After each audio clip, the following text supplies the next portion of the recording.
from Colorado State. The Rams, struggling this season, have still won 3 in a row here at Utah in recent years. Of course, the big story is that yellow line. No, it's not first down. I guess in a way it is. For the Utes, they are in that final spot. Should they stay there, then they have an opportunity to play in one of the BCS Bowls. Unbeaten, ranked number 6 in the BCS standings, the Utah Utes. Tim Ryan with Rod Gilmore here, and Rod, certainly the big talk here, apart from this great record and the outstanding work by Coach Urban Meyer, is the fact that Alex Smith is now officially a Heisman candidate. Well, you know, those BCS standings could create pressure, but not for a guy like Alex Smith. He is a cool customer at quarterback, and he deserves to be on that Heisman list. Just look at what he's done. Already 70% completion percentage. Last week he had 5 touchdown passes. He runs an offense that is unique, the spread option offense, and nobody can run it like him. He's a real cool customer out there. Outstanding young football player here, leading Utah to this 8-0 mark. Let's go down now to our sidelines and meet Heather Cox. Thanks, Tim. The obvious priority, other than winning for the Utah coaching staff, has been how to keep its players focused amidst its 2 biggest distractions. Distraction number 1, those 3 letters, BCS, and all the talk surrounding the what-ifs that Utah really can't control. Distraction number 2, will their coaches be around next year? Offensive coordinator Mike Stanford, who has ties to John Robertson, is considered the leading candidate to fill the UNLV vacancy.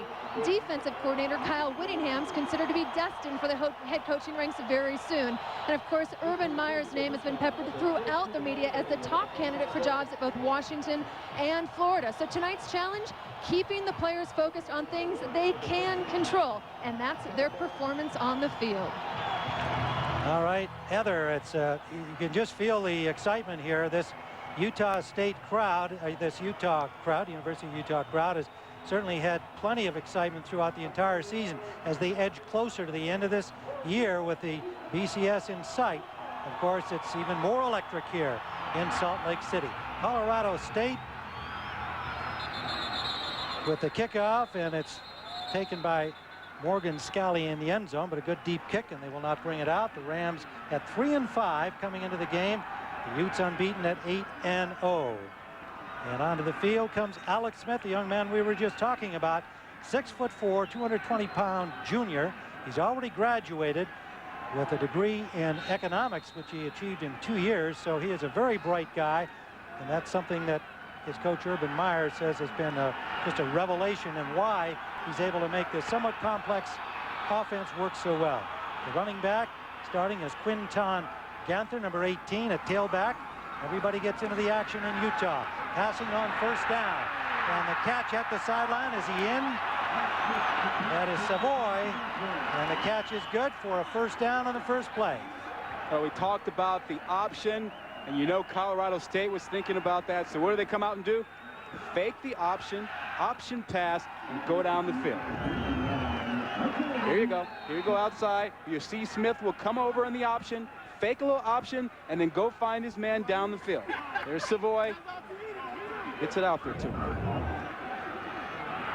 Ganther still stays in at running back. He'll share time with Marty Johnson. Ganther 13. Option. Ganther hit immediately as he caught the ball, but still picked up about 3. And the toss from Smith a little bit high broke the stride of Ganther. Ben Stratton made the hit. Well, a look at our Bud Light lineup here. Backs and receivers for Utah. Marty Johnson and Ganther, as we said, will split time. Savoy, Latondras, Paris Warren, outstanding wide receiver core. And then across the offensive front, Tupola, Dirkmott, Boone, Kimoyatu, and A'olona returning to the right tackle spot. Makai A'olona been out with an injury with a knee. Missed last week. We're glad to have him back. Now Marty Johnson at the running back spot. Alex Smith connects in the middle. That's Paris Warren, the senior from Sacramento. Came over from Oregon, and he has another first down. The Bud Light defensive unit for Colorado State. Patrick Goodpaster, Jonathan Simon, Chris Kiffin getting the start. Terrence Carter across the front. Hall, Polly, and Atkins, they have some injuries in this Colorado State lineup. In the secondary, Herbert, Stratton, Van Cicero, and Brandon Cathy. Marty Johnson, the running back. First down at the 42-yard line of the Rams. Not a lot of running room for Marty Johnson, the senior from Sacramento. Jamal Hall may be stopped. Tim, I'm going to go back to what Heather was talking about the distractions and how that affects a team. What coaches look for, what are the players talking about on the sideline and in meetings when the coaches aren't really paying attention to them? If they're talking about the opponent and what comes up next, they're focused. If they're talking about where their coach is going to be, they're not focused. These guys, they were talking about the opponent. The spread offense of Utah, they use the entire width of the field, as you can see. Smith back there by himself. Quick release, has another first down. And no, it's dropped at about the 30-yard line, incomplete, pardon me. Paris Warren, the intended receiver. His hands on it, couldn't hold. Well, you see Utah's come out and put the pedal to the floor, throwing the ball right off the bat. You see that ball doesn't stay in there with Warren. Looked like he was trying to fall on his back and maintain that possession against his stomach, but it came loose. Very aggressive offense. Urban Meyer, Mike Sanford believe in challenging you and never letting up. 5 receivers out there on third down.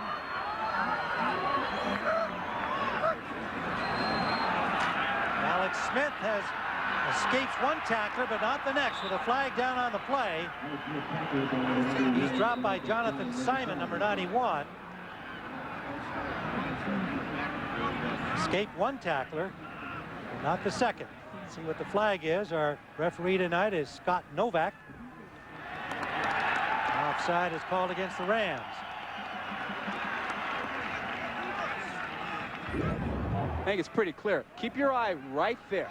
I think that's where your offside is going to show up. Here's your quick start out of the blocks. Yep. Adam Lancicero getting a little too eager there, coming up from the defensive back position.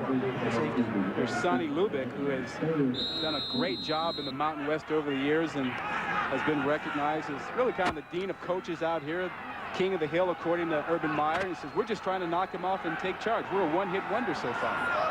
12th year at Colorado State, 4 10-win seasons for Sonny Lubick. In fact, Urban Meyer used to be on his staff. Play action pass, Alex Smith going for the end zone, and it was overthrown. Intended receiver was Steve Savoy. Savoy, who gets to carry the ball as well as catch it, the sophomore from Washington, D.C. Dunbar. 48 catches coming into the game.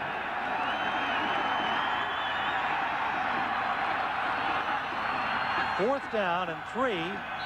Urban Meyer showing that he plans to go for it here from the 35-yard line. The Colorado State Rams opening drive. 8-0 Utes. 3 for 9 on fourth down. Marty Johnson is the running back. Option, reverse, Savoy. Savoy eludes one tackler, has the first down and then some. Steve Savoy, 142 yards rushing and 3 rushing touchdowns coming into the game.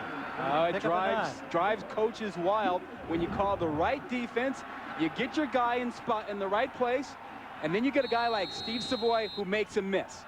You got the play buckled up, but Savoy, because he's so great with the ball in his hands, manages to pick up the first down.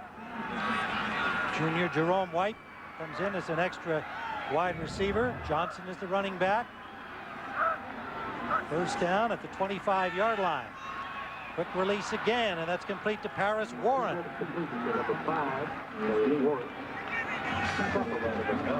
You know, you talk about Alex Smith all the time, but, you know, he's got some really good receivers out here who do things with the ball after they catch. Paris Warren, the guy who came over from the University of Oregon a couple years ago, outstanding player.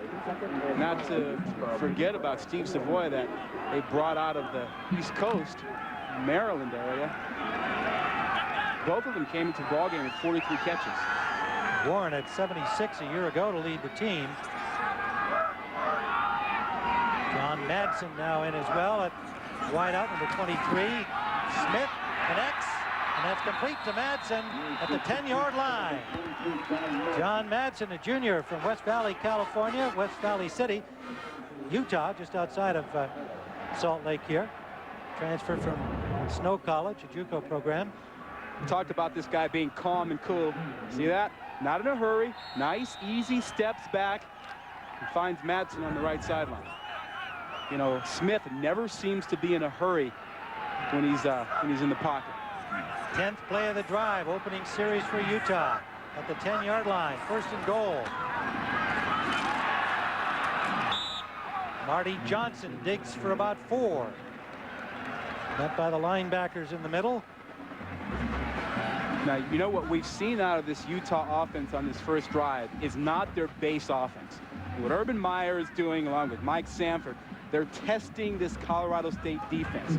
You know, the basic offense is that read option, and they run everything off of that. Well, they haven't done much of that at all in this drive. They spread them out, throwing the ball, because Colorado State played them pretty well last year with their spread option and their read option. So they're testing them now to see how they handle other things.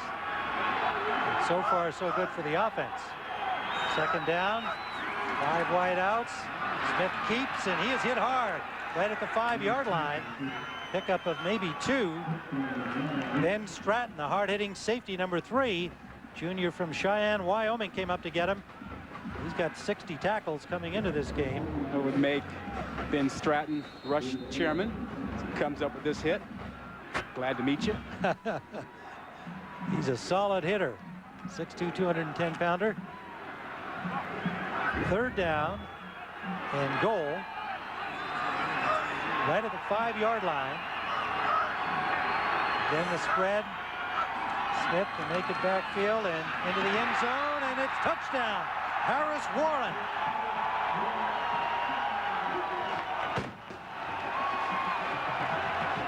Mike Kochevar had the coverage on him, but Warren just a quick hitting release from Smith, and no chance for the defender to stop that. That was pretty good quarterbacking. They brought pressure from the left side, and what did he do? Threw where the blitz was coming from. It's a pretty good rule to follow. Ivakovich with the, David Carroll with the point after. And it is good, and so Utah in their opening series opens a 7-0 lead over the Colorado State Rams. 7th touchdown of the season for Paris Warren.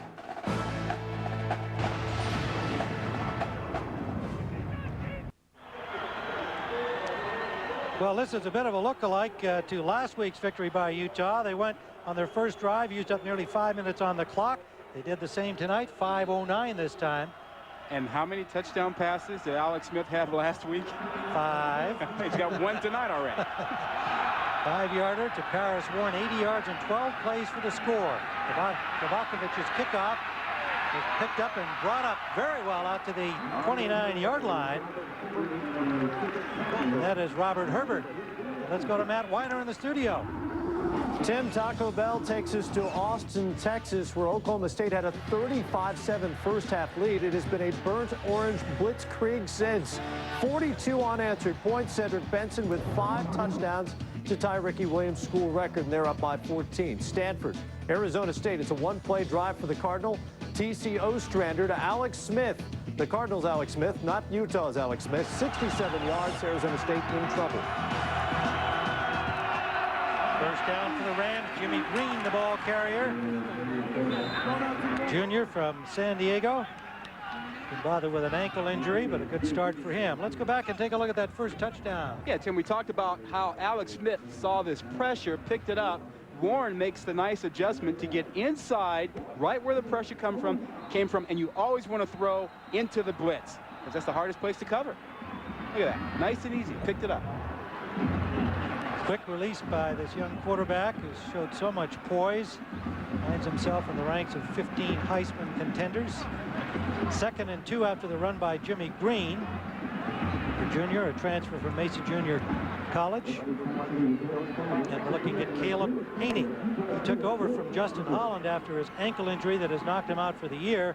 Haney, a freshman, true freshman, making his 3rd start. He's from Forney, Texas. Last week against New Mexico, he was 20 for 36, a pair of touchdowns, and an unfortunate interception late in the game and a costly fumble early in the 3rd quarter that turned the game around for New Mexico. Jimmy Green, the setback. Tight end in motion. Haney rolling. That's complete. Wide open in the center of the field. Dreesen, the tight end, Joel Dreesen, 6'4" junior. Fort Morgan, Colorado. 33-yard gain and a good start for the Rams. Yeah, good deal, Hill. There's Dreesen. He's going to go right to left. He's going to come all the way across. There he is. See him go across the middle. Wide open. And they got him. To the 29-yard line. Big play for the Rams in their opening series. Dreesen with 112 career catches. For the senior now, 32 coming into this game this season. And Dreesen sets up on the right side now. Strong right for the Rams. Short drop. Haney for Walker. Incomplete. Intended for the freshman receiver, John Walker. Let's take a look at the Bud Light Colorado State offense. Jimmy Green starting at running back. David Anderson, their top receiver. Dustin Osborne, Joel Dreesen, and Corey Sperry. And you just saw Walker. They've got good receivers. Across the front, Bryzell Oldenburg, Bimper, Day, and an excellent tackle, Eric Pears from Denver. 2nd and 10, the Rams at the 29 of Utah. Green the lone setback. They give to him off tackle left. Not a lot of running room. He's dropped for a loss of a yard. Defensively for Utah, they don't get much talk, of course, with this explosive offense, but they're pretty solid. Marquess Ledbetter, Tavita, Kemoyotu, Steve Favita, and Jonathan Fanini. Spencer Toon, Hackenbrook, and Dodds are the linebackers. Toon, the leading tackler on the team. Gerald Fletcher gets the start on the corner. Weddle, Scally, and Ryan Smith. Ryan Smith, the other corner, and they'll have him tonight on David Anderson. Kyle Whittingham, their defensive coordinator, says we're not unhappy that our offense scores so many points. We don't mind being not too busy. Why would he be? We got a player down being attended to, and we'll be back in a moment.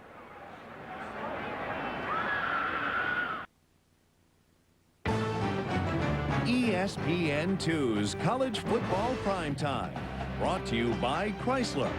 Inspiration comes standard. The injured Ute was senior Jonathan Fanini, their outstanding defensive end, number 91. He did go off under his own power. Yeah, kind of an ugly sight, though. Here he is right there with two guys pushing him back as he gets rolled up in the pile. Razor Williams has come in to replace him, number 53, a junior from Fontana, California. High snap for Haney. Haney going deep to the end zone, and it is broken up, but the flags are down. Looks like an interference call against Utah. David Anderson, the intended receiver, he's their go-to guy, and the Utes were a little slow to turn back to the ball. Well, Utah believes that they can play man-to-man with Ryan Smith, a freshman, on Anderson, who may be the best receiver in the Mountain West Conference. And that time, Utah came after them with the blitz. Haney made a good throw. On the defense, number 29, 15 yards from the previous spot, automatic first down. Let's go back to this play. Haney stands in against the blitz. You see him get knocked around there. On the other end of it, there you see Smith locked up with Anderson, that right arm wrapped around him. They're always going to get you when you grab around the backside, Tim. A costly penalty, obviously, and it puts the ball down at the 14-yard line. Rams opening series. They hit the long gainer to Joel Dreesen. Now going for the end zone. They pick up the penalty and have first down at the 14.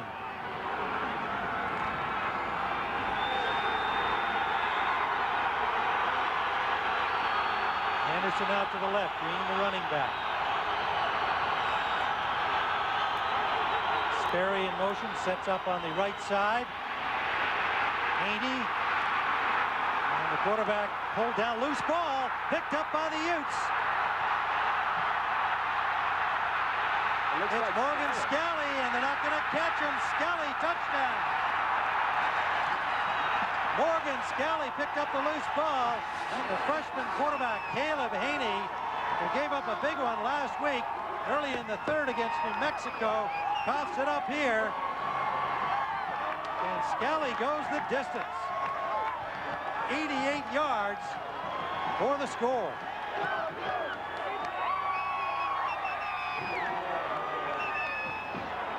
David Carroll preparing for the point after.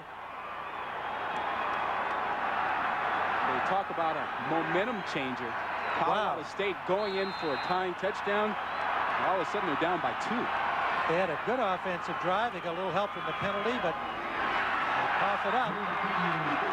Carroll hits with a point after and a 14-0 lead Utah. Well, Haney's had some trouble controlling the football. He had 2 fumbles last week where he just kind of dropped the ball with pressure. Now watch this. He's just going to lose this thing. He doesn't handle it the right way. Doesn't really put it away. And just comes out. Somebody might have got a hand on it, but he didn't secure that ball. And that's one thing that Sonny Lubic's been talking to him about all week long. And then Scally, presence of mind to get it up and get down the field. Well, we met Morgan Scally yesterday here at Utah. Very impressive guy. Senior from Salt Lake, 5'10", 190-pounder. Has 3 sacks from that safety position, 35 tackles, and he's clearly the leader of that secondary. Well, you know what I like was that he started talking to me in German yesterday. That's right. He had been on a mission in Germany, and yeah, he was a little better than you, I gotta say. Well, I got a chance to practice my German, and he was pretty fluent in it, so it was a good deal. I was very impressed. With him or with me? Well, both of you. I gave him the edge. I tell you, that was quite impressive. That presence of mind. Get his hands on the ball, stay in bounds, and go the distance for the touchdown. Herbert is the deep man. Kovacevic will kick it off. Kovacevic also the punter for the Utes. And Scally's touchdown, a school record, 88 yards, returning that fumble. And we've got a delay on the field as they were preparing for the kickoff, giving us this opportunity to tell you that each Sunday morning you can join the hardest working pregame show as Chris Berman, Tom Jackson, Steve Young, and Chris Mortensen, joined by Michael Irvin, prep you for the day's action on NFL Countdown, presented by Old Spice Red Zone at 11 a.m. Eastern.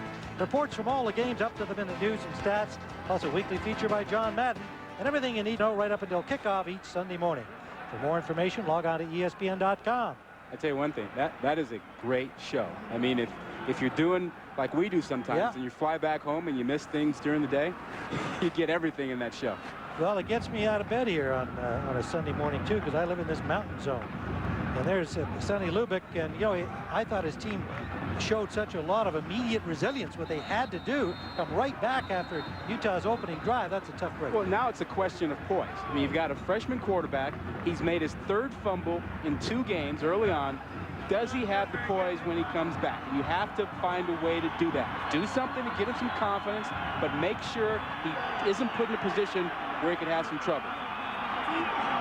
Justin Holland, the starter this season, going down with an ankle fracture that knocked him out for the season, and this is just the 3rd start for Caleb Haney.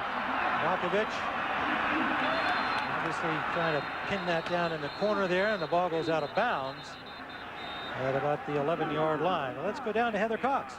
Well, guys, offensive coordinator Dan Hammerschmidt for Colorado State is in a new position for the first time in years. He's actually down on the field instead of his regular position up in the box. The reason why? Because he's got a freshman quarterback starting in Caleb Haney. He started a couple weeks ago against Wyoming, said, I want to be down on the field. I want to look into Caleb's eyes. I want to be able to talk to him one-on-one rather than through the phone. And he said, I just need to be able to gauge his eyes and see where he's at. And right now you can bet he's doing a little bit of hand-holding after that fumble by the Rams. Well, Heather, the freshman from Forney, Texas, a true freshman, is really getting a baptism of fire in his first couple of games he's playing at Colorado State. That is Jimmy Green. Jimmy Green, another good hard run, picks up about 8 on the play, maybe 9. He comes into this game with 268 yards rushing, 124 of it against Wyoming. Well, after your freshman quarterback makes a mistake like that, you figure you got to start getting something going with the running game. They've had trouble all season long. 4 games under 100 yards rushing. They need to get something going tonight. They can keep everybody settled down. 2nd and 1. John Walker is in at wide receiver along with Osborne. Give us to Green. He cuts it back, and he's got good running room. First down before he is stacked up at about the 46-yard line and thrown back. 10-yard pickup.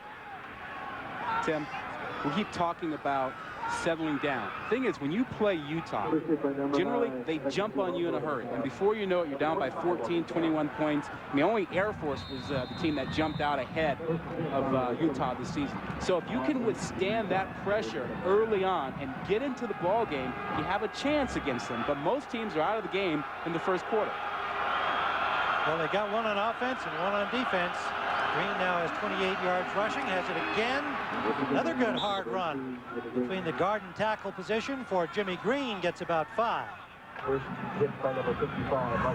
Meyer, like that defensive play. And we talk about that fast start that Utah likes to get. You see a graphic about it. Really outscored their opponents dramatically in the first half. Well, the Rams again coming back from that second Utah touchdown into Ute territory. They're at the 43-yard line, and he wants to throw. Flush from the pocket, takes out, pulled down from behind, and very little gain. A flag flies late.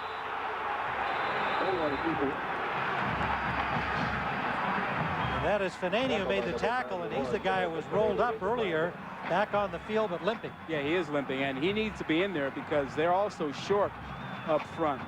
See the face mask signal. They're missing Sione Bauha, who's out this game. But they can't afford to lose Fanani. Now watch at the end here for the face mask. Defense, 91. 15 yards will be out of the end of the run. Automatic. First down. From this angle, you'll be able to tell whether he actually grabbed the face mask or the jersey. Yep, he got it, but he let go. Yeah, and Haney made sure the referee saw that he'd been grabbed by the face mask. So a very mature move there by the freshman quarterback. Spots the ball at the 26-yard line. First down. Rams threaten again on their second drive. Anderson goes wide right. Green continues as the setback. Rivers to Green. They've had success with him. He's hit up the line of scrimmage by Fafita, but battles for about 2, maybe 3. Well, you know, Heather Cox is down there on the sideline digging up some good information and just found out that Fanani's ankle is sprained. There's not much they can do about it. It's just a matter of how much pain he can play with. See, he's going to be limping for a while. We saw him on that last play limping around. Fanani from Pongo Pongo, Samoa. Transfer from the College of Canyons, California. Second down and 7 after the 3-yard pickup for Green. They go to him again. Green cuts it back inside. Not much there, maybe a yard. And Tim, you know, we got the sense that Colorado State was not intimidated by Utah. I mean, part of it's because they played them really well last year, and they played them over the years. They know this squad. Last year it came down to a fumble, ironically, returned for a touchdown that gave Utah a win. That was at Colorado State, 28-21. Third down and 6. High formation, play action. Haney being pursued, and he throws that one away. 2 of them after him, led by Fanani. And Fafita again. Now that's a smart play. He had nothing going, and the freshman threw the ball away. It gives your offense a chance. Now your coach has a choice. He can try to kick a field goal, or he can punt it. But if he had just kept that ball, there wouldn't have been any kind of choice at all. Now Lupic's going to take a chance on about a 41-yard field goal here. That's because Haney kept it alive. He gave him that choice by throwing the ball away. It's going to be Jeff Babcock trying for the field goal. He's 11 of 14 with a long of 48. This from 39 yards away. And Babcock hits it. So the Rams get on the board. And Utah holds a 14-3 lead with 4:36 to go in the first.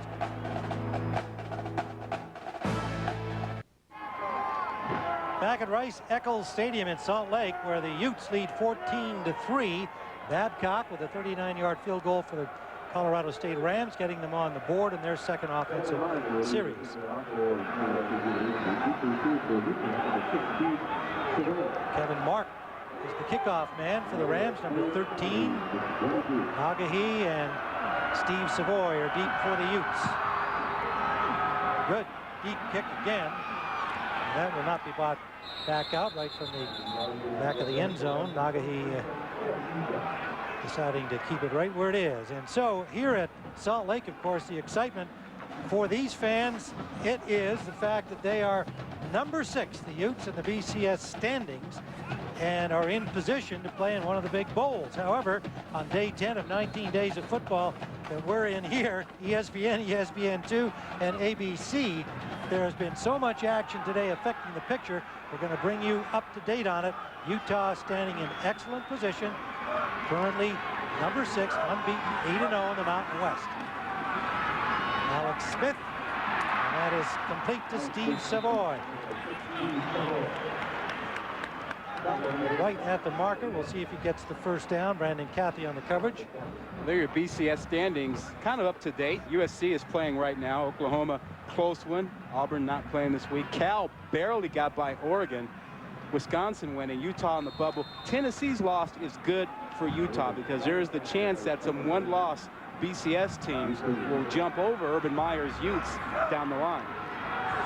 Meantime, Ganther is in for Utah at the running back spot, and a little pitch to him, shovel pass, and look at him battle his way forward.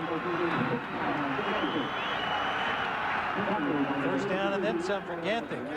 Going back to the BCS issue, we saw a lot of the Utah players around the hotel today watching games, and they were watching that Texas game, Texas A&M with Oklahoma, rooting for Texas A&M.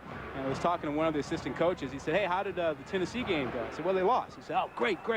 What about Texas? Don't worry about Texas. You got Tennessee. You need all those one-loss teams behind you to lose if you're Utah. Oklahoma, even if they lose one, they'll probably still be ahead of Utah. How could you not cheer for Texas A&M after 77 to zip a year ago? This is Ganther getting running room. Out to the 47-yard line for the Utes. Quinton Ganther, 5'10", 210-pound junior from Richmond, California. Junior college transfer, 11-yard pickup.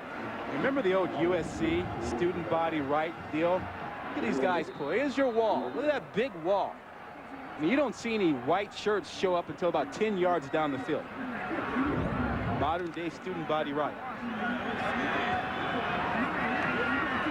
First down. 8-yard line of Utah. Option kept by Smith. Look at the moves.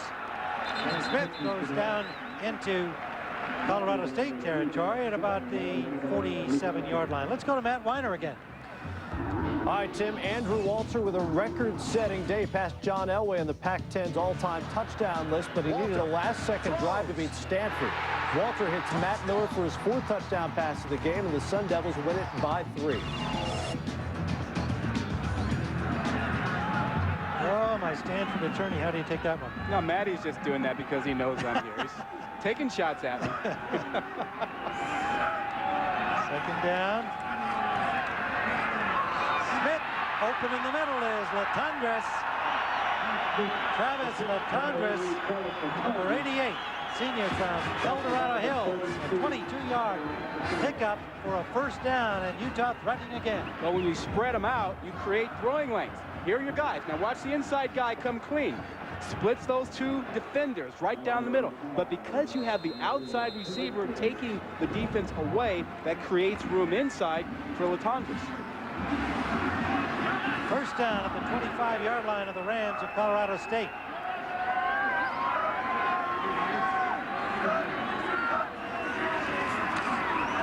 Savoy out the wing, picks up a block, and picks up about 8. Luke Atkins forced him out, the linebacker number 9. Well, Alex Smith was put on the Heisman ballot. He's one of 15 Heisman candidates. Part of it is his ability to handle the ball. There he gets it to Savoy. But that guy has become Trev Albert's favorite Heisman candidate. We noticed that over the past several days, several times, about a dozen, I think. Now, is there any connection between the fact that he's now touting Alex Smith, having indicated that Utah, with their opposition doesn't rank as a BCS team. Oh, there's a lot of comment around here on our guy Trev. They've got signs and banners. He's not, he would not run for governor successfully even in the last election. There's a little anti-Trev Albert sentiment in Utah, yeah. But this guy is deserving of being on that Heisman ballot. I mean, look at that. 2 interceptions. He protects the ball. 20 touchdown passes. Marty Johnson in at the running back spot. First down. Utes driving again. They're at the 13-yard line. Smith. Nice little change there. Here's the pitch. Nice move by Johnson inside a good block. Johnson trying to get to the end zone, and he stepped out at the 6-yard line. Smith was 9 for 11 passing, 97 yards and a touchdown, showing his ball handling skills and the accurate shovel passes. All-around athlete. But Colorado State's got to make tackles. And when you get a chance, you can't miss them. But sometimes great backs like Marty Johnson will make you miss tackles. There's Atkins. He just runs right through Atkins trying to make that tackle. Steve Stanner, the coordinator, defensive coordinator for the Rams, said, we've watched a lot of teams try to blitz against the Utes, and we don't think that's too effective. He's done it a few times, but not on a regular basis. They don't think that's the way to stop him. This is Paris Warren into the end zone. Touchdown. His second of the game. Smith to Warren. Another quick release pass, and Warren with a good push and dive. Jamal Hall hauled him down, but after he got the ball in the end zone.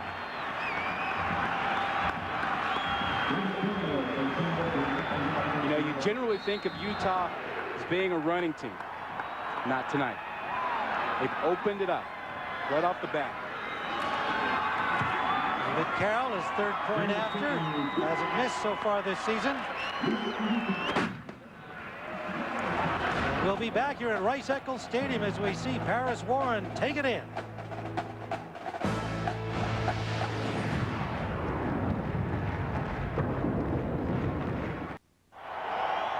Tim Ryan, Rod Gilmore, Heather Cox in Salt Lake City, where the Utes, unbeaten in 8, are leading 21-3 over Colorado State.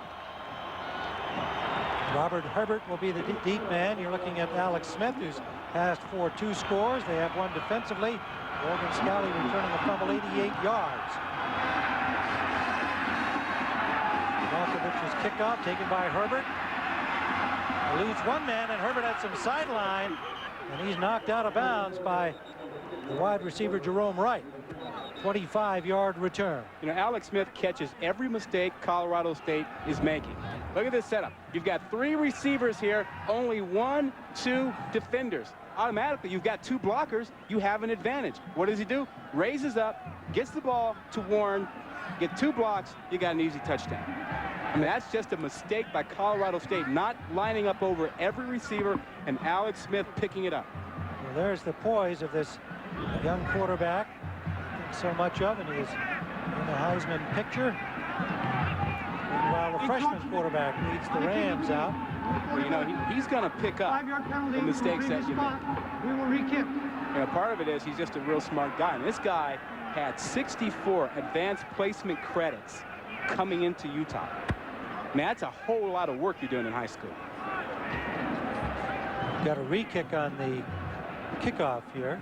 Smith looks like he's getting some equipment attention over there. I mean, when you complete 64 credits before you get to college, you can graduate in 2 years like he did, and then go on to grad school. Well, they're annoyed at him, the business school, because he decided to not go for a second master's in business administration. They actually called the AD and said, can't you talk him into doing that? He's a bright young guy. He's got a master's in economics, and he's interested in business. He should take some more classes and pick up a second master's. He opted out of that. I think he's actually got a bowling class this year, but he's earned the opportunity to do something like that. He's an outstanding student, has been all the way through elementary and high school. Utah was offside, and thus the re-kick, and it's tipped back, picked up by Herbert neatly, and he battles his way to the 28-yard line. And let's go to our studio and Matt Weiner. Tim, Clemson hanging tough with Miami, down by 7. They have the field goal set up, and it's a fake. The no-look pass to the kicker, Jad Dean, gets the first down. They cash in with a Reggie Merriweather touchdown and tie it at 17. Wow, what's happened to Miami? Oh. Boy, they can't stop anybody. That much has happened to them, and that just doesn't fit their normal mold. First down for the Rams, trailing 21-3. Oldest Yana Rice is in at running back now. To fake the reverse, Yana Rice going straight ahead and picks up about 6, maybe 7 on the play before Spencer Toon, the leading tackler for the Utes, made the stop. The linebacker from Blackfoot, Idaho. Spencer Toon, number 9. I think Utah defensively is missing Bauha up front. He's a big guy that's not there, 305 pounds, very experienced, a senior player. One of the few injuries that Utah's had this season. Yeah, to me that he hurt against UNLV 2 games ago. Not ready to come back yet. Haney going deep sideline for Walker. Walker can't bring it in. He was knocked down from behind as they both went up for the ball. They made a great effort. That was Nagahi with the coverage, number 22. Surprising they actually didn't flag him for pass interference. Yeah, I was thinking it live, and I'm more convinced seeing the replay that that could well have been, should have been. Yeah, Nagahi got there early and got away with one. Johnny Walker is a redshirt freshman from Lancaster, California. They're really high on him, a former high school quarterback. And he looks like he's going to be yet another good receiver on this Rams team. Yana Rice remains the setback, number 22. They give to him. Yana Rice has the first down at the 40-yard line. The junior from Lakewood, Colorado, came in with 404 yards rushing into this game, dividing time now with Jimmy Green. Back at the start, you talked about the tackles, Eric Pears, and Mike Brazil. What a great job they do. They're running behind those guys. They're trying to get to the edge right off the tackles when they run the ball. First down Rams at their own 39. Tight end Dreesen on the move, in motion. Helps to block for Yana Rice. Utah stacks that up very well, drives him back after a gain of about 2. Corey Dodds, the linebacker, number 93, made the tackle as we come to the end of the first quarter at Rice-Eccles Stadium in Salt Lake City, where the unbeaten Utes lead the Rams of Colorado State 21-3.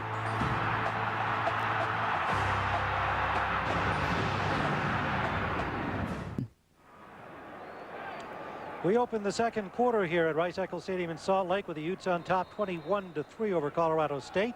Rams have the ball. Second down. 2nd and 7 from their own 42-yard line. Caleb Haney, the freshman quarterback, replacing the injured Justin Holland.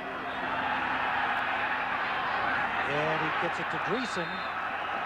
Dreesen, the senior tight end, hit immediately. Let's take a look at our Yamaha game track back into that first quarter. Well, go back to that first quarter. It started pretty quickly. Typically for Utah, Paris Warren touchdown pass, and then as Colorado State was looking to tie it up, Haney put the ball on the carpet, and then Morgan Scally took it all the way back. And talk about your momentum changers. That made it 14-0. It's now 21-3. 88 yards, longest fumble recovery touchdown ever in the history of Utah football. Morgan Scally. And he did have a bit of a break. That ball just literally bounced right into his hand while he was in motion. Haney, pressure, pass almost picked off by Scally. Scally had a chance at a pick. He's already got. No, he hasn't. He has not yet had an interception this year. 3 sacks to his credit, but no picks. And Scally drops one there, but Rams will have to punt. Well, Colorado State's going to have to find a way to make a defensive stand, or this thing is really going to get away from him. Jeff Babcock, the punter, just got it away. And a flag down for running into the kicker, we assume. Weddle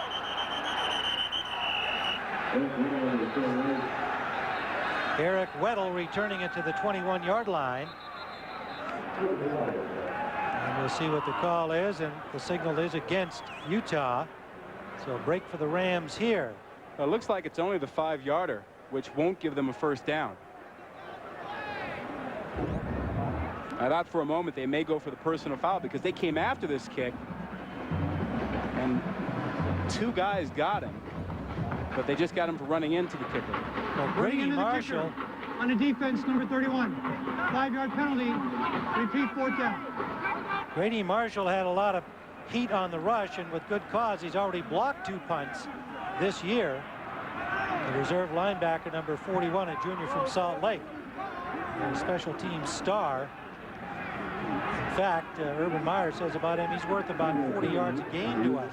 At that time, the rush a little too overeager, couldn't hold up against the possibility of running into the kicker. Yeah, they've blocked about 5 punts in the last 5 ball games. Another punting opportunity here with Babcock standing at his 32-yard line this time. Good protection. Punt comes down to Weddle. And nowhere for him to go. Good coverage all around by the Rams. And the Utes will start from their 18-yard line. 36-yard punt, a 1-yard return. Let's go to Heather Cox. You guys mentioned the fact that Urban Meyer was actually on Sonny Lubbock's staff at Colorado State. Well, Urban was actually there prior to Sonny with the previous staff, and when they got fired, Urban said, I flat out panicked. He said, you know what, I was 28 years old. I was making $29,000 a year. My wife, Shelley, was pregnant with our 2nd child. I started adding up how much it would cost to have that child, and I panicked. So both Shelley and I are forever grateful for the opportunity that Sonny Lubbock gave him.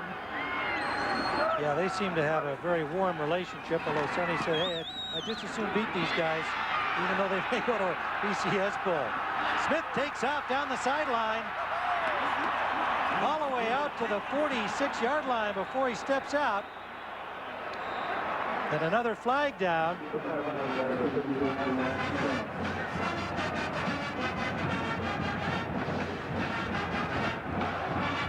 $23-yard gain on the run, but let's see who the penalty is against. He's down actually after he stepped out of bounds. The flag came out downfield.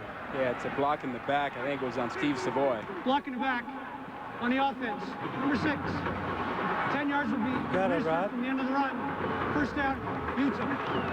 Yeah, let's find Steve Savoy on this thing. I think he's going to be up to the left side. You'll see him come in the screen. There he is, right at the end. Right at the very end. Here he is. 6 on 6. I mean, you got to have your head in front of the guy. You just can't knock him down from behind. So that backs it up to the 33-yard line of the Utah Utes. 3 receivers out to the left, 1 out to the right. Johnson in the backfield with the quarterback Smith. Inside give. No, it's kept by Smith with a good fake. The ball came loose.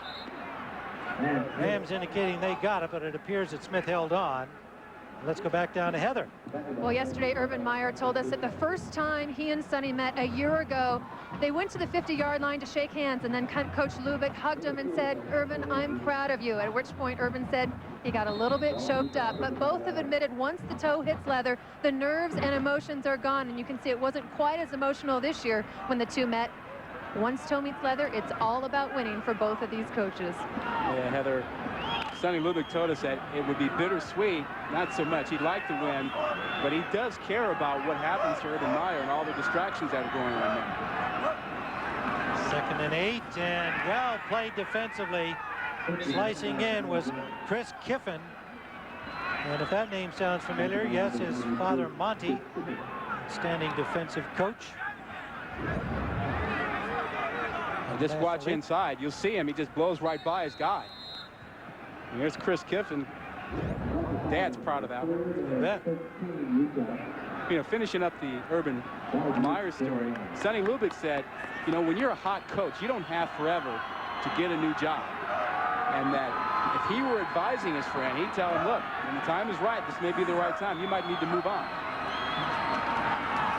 Smith wants to throw, has time, hits Paris Warren. He makes a good move, gets a couple more after the catch, a gain of about 6. Paris Warren. Kochevar made the tackle, number 30, Kochevar.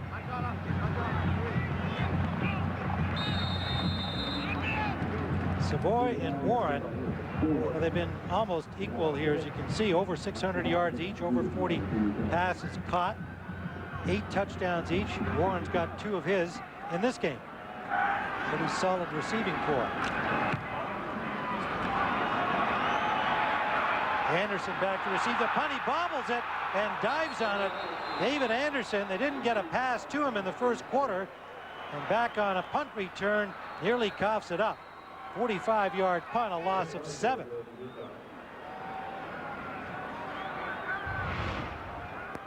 So with a timeout, Utes lead 21-3 as Anderson lucky to grab it.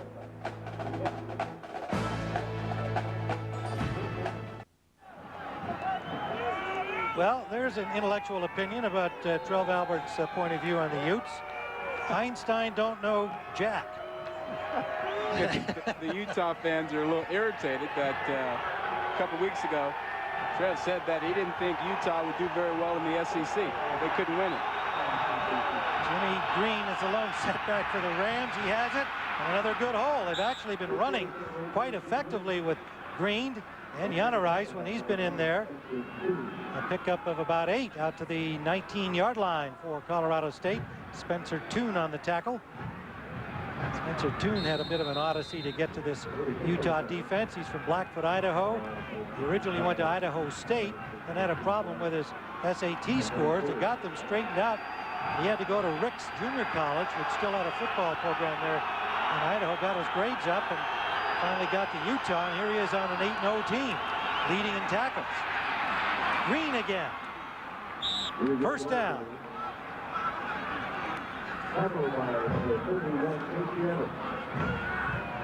You know, Tim, Colorado State has done a decent job of running the football, but they haven't been able to make a play. I mean, they've gone deep down the field. There was a pass interference that wasn't called.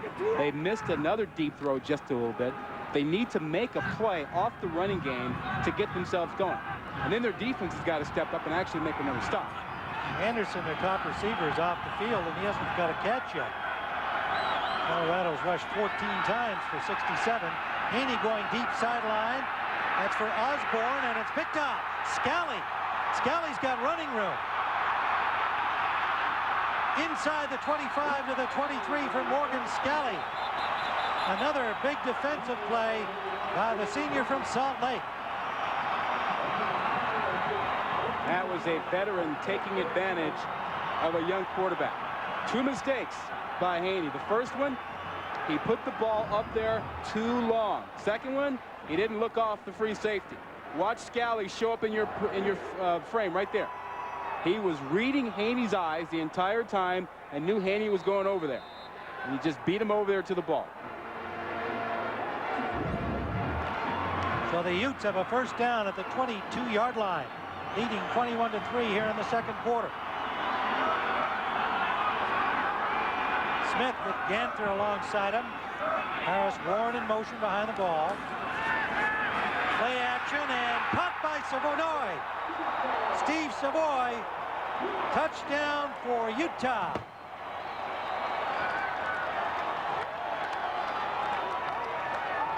A 22-yard touchdown pass.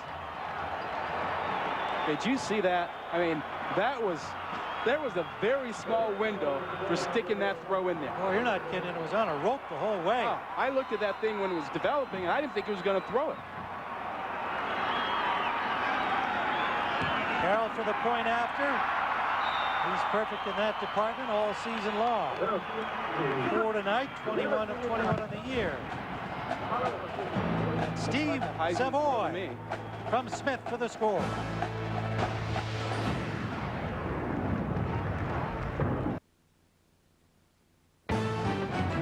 ESPN2's College Football Primetime, brought to you by Singular Wireless and Nissan, who invites you to shift the way you move through the world.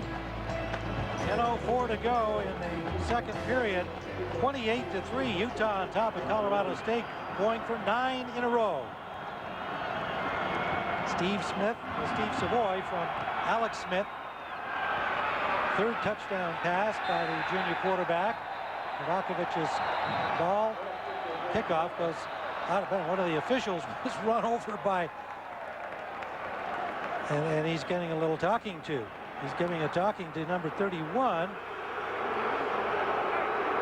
Evans, Casey Evans, reserve secondary man, knocked the official down as he chased that ball deep into the end zone. Watch this. Whoops.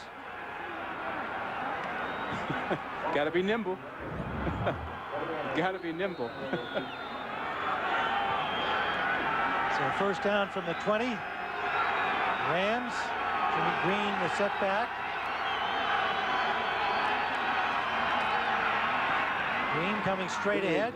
Digs for about 4. Let's go back and take a look at that last score. Yeah, a couple things to watch. You want to see a great skinny post right there by Savoy. And then you're going to see a great throw, a line on a skinny post. You got to do this because you don't want the safety to get over. Look at that thing. A rocket. It gets in there before the safety can get over there. A great job by Savoy. An even better throw by Smith. Steve Savoy, just incredibly good athlete. They use him to carry the ball, and we're on day 10 of 19 days of football. We want to remind you across ESPN, ESPN2, and ABC with NFL and college action. And that is a first down over the 30-yard line. And the ball is right at the marker. Let's see what the spot is. That should be first down. Jimmy Green, the ball carrier. Green's now got 61 yards rushing on 11 carries. Doing a good job for the Rams, but nothing much to show for it. Just the 1 field goal so far. Well, they've moved it on the ground. They just haven't been able to make plays in the passing game. Green has only played in 5 games because of injury, but he's having himself a good start in this one. This time he's dropped behind the line. First time he has been caught back there. It's Tommy Hackenbrook who made the tackle. You know, that Utah offense can strike pretty quickly. You look at what they've done this season. 36 of 52 scoring drives have happened pretty quickly, 3 minutes or less. Tonight, 1 of 3 have come quickly. That 4th touchdown they got, that happened pretty fast too. Morgan Scally down the sideline with a fumble return. Sure did. Second down and 9. Green again, tries the left side. It's about 3 yards before he's knocked out of bounds. It'll bring up 3rd and about 5 to go. You know, this Colorado State offense has changed dramatically. You know, last year they had Brad Van Pelt, who'd been there for a few years as a starter. Van Pelt, Sunshine, right? That's what everybody called him. Sunshine. That was the character from Remember the Titans. That's what everybody called him. And he ran a lot of option, hard-nosed guy. Where is he now? With the Broncos in the NFL? Yeah, back up to Jake Plummer. 3rd down. And a long 4, Jimmy Green. Carrying a load on the ground. Caleb fakes to him. Caleb Mahaney, and intended for Dreesen, the tight end. Couldn't haul it in. Scally back there and nearly had a shot at another pick on a deflection. This offense has changed, as I mentioned. You know, no more option, at least not much of it. And then when you have a freshman quarterback, the passing attack has been shrunk. I mean, when they had Justin Holland, they were doing a lot more things. But now Sonny Lubick has to limit it so that Haney, you know, the freshman, can make the proper reads. Well, it's amazing. I mean, their main guy, Anderson, hasn't had a catch. Rettel back to receive the punt from Babcock. Rettel's got some running room. Flags fly.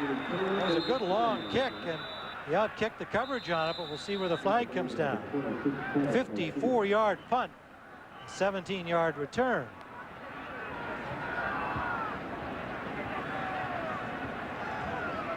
Scott Novak will give us the word on the penalty on the return.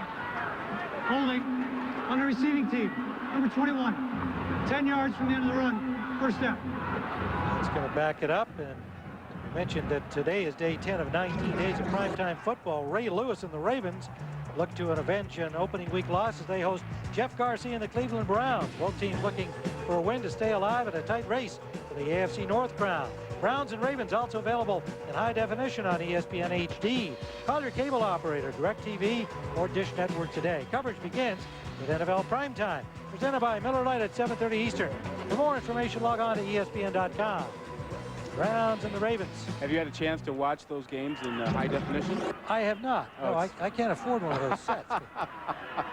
Oh, well, But, you know, if you can hook me up, I mean, you know. Well, it's not like that. I've seen it. It's great. I could go and stand in front of a store window somewhere, maybe, you know, where they're selling them. Oh, come on. As well-heeled as you are? Come on. First down at the 17-yard line. I've seen the HD. It's gorgeous. There's some running room for Ganther. Ganther, turn of speed, runs away from 3 Rams all the way down to the 46. Quinton Ganther. Herbert and Stratton finally catch up with him, and not before a 36-yard pickup. Well, I tell you what, you don't need HD TV to tell that this is a great run. I mean, this is beautiful. I mean, whether you're watching it here or HD, this is great. Watch the footwork of Ganther. I mean, he gets in the hole, stutter, stutter, stutter, outside now. Always good stuff outside. Fewer people outside. Nice piece of running. A little bother block there by John Madsen to free him up past the last 2 guys. Smith, he takes off, gets out of bounds. Somebody gets knocked flying over there on the Utah bench as Robert Herbert, the cornerback number 6, forced him out of bounds. Somebody else took the hit. No problem over there. You know, when Alex Smith came out of high school, he was largely ignored. I mean, Utah was the only team that really offered him a scholarship other than Michigan State when his uncle John L. Smith was, well, he's still there, was there. And he didn't want to go there. He's like, well, if your uncle offers you a scholarship, it's not really a scholarship. There's another rope, and that one comes loose, incomplete. Intended for Jerome Wright, the junior from Palmdale, California, another JUCO transfer from Antelope Valley Community College. But when Smith was coming out, he wanted to go to Stanford or UCLA. But Stanford had already committed to Trent Edwards, and UCLA had already committed to Drew Olson. He said, okay, guess I'll have to find another place. That's complete to Paris Warren. Warren's got this very nifty little hesitation move when he catches that pass with his back to the defenders. He's gotten away with it 3 times, on the first touchdown being another example. That's the same stuff he was doing back at Grant High School in the Sacramento area. Then he went over to Oregon, did it there, didn't get the playing time he wanted, moved over to Utah, and he's been doing the same thing here. Good-looking receiver. Smith is now 12 of 15. Eludes the rush, and then just throws it out of bounds in the general direction upfield. Jonathan Simon, the man to chase him out. You know, Smith isn't incredibly quick or incredibly fast, but he's athletic. He moves well, and he's got a great arm. I mean, you know, he's got great accuracy. He's got all these things that you look for in a quarterback, but a lot of people didn't recognize that when he was in high school. I mean, he's developed over the last few years. He's got good feet. One of the problems he had, his feet were too big when he was, as he was a teenager growing up, literally. Yeah. This is Savoy, and that end around, and he gets to the marker for another first down. What an athlete this guy is. Let's go down to the sideline again, and Heather. Well, guys, everybody's probably heard of USC stars Reggie Bush, and by now everybody's heard of Utah star Alex Smith. But what many people may not know is the 2 were actually high school teammates in San Diego at Helix High. Both just have incredible things to say to each other. They're best of friends, both very humble, but amazing. Hard to believe that those 2 are 2 finalists for the Heisman Trophy. They've both led their teams to undefeated seasons so far. A small world in college football. Now, that's a great story, really, and you know, what a football team to play on in high school. Hey, they had another guy on that team, Todd Watkins, wide receiver at BYU, who's just been going lights out this season. Yeah, great player. We saw him earlier in the year in the games on ESPN. Smith, meanwhile, picks up the first down getting down to the 17-yard line. Changing something up here now on the call. I think he sensed that, that blitz en route. Penalty likely, motion call against the Utes. Do you like Smith's chances? Prior to the snap, I do. full start. Full Offense. start indeed. Number 6. Yeah, I think 5-yard he's going to penalty. be Repeat first down. a good pro quarterback. No, I meant the Heisman. I don't think he's got a chance this year just because of the way the Heisman voting goes. But certainly he's setting himself up by being selected in the top 15 for his senior year. And, you know, looking at the quarterbacks, there are many outstanding quarterbacks. Certainly the ones that are nominated for the Heisman Trophy are included in that lot. The guy that really gets my attention now is Aaron Rodgers. I really like him.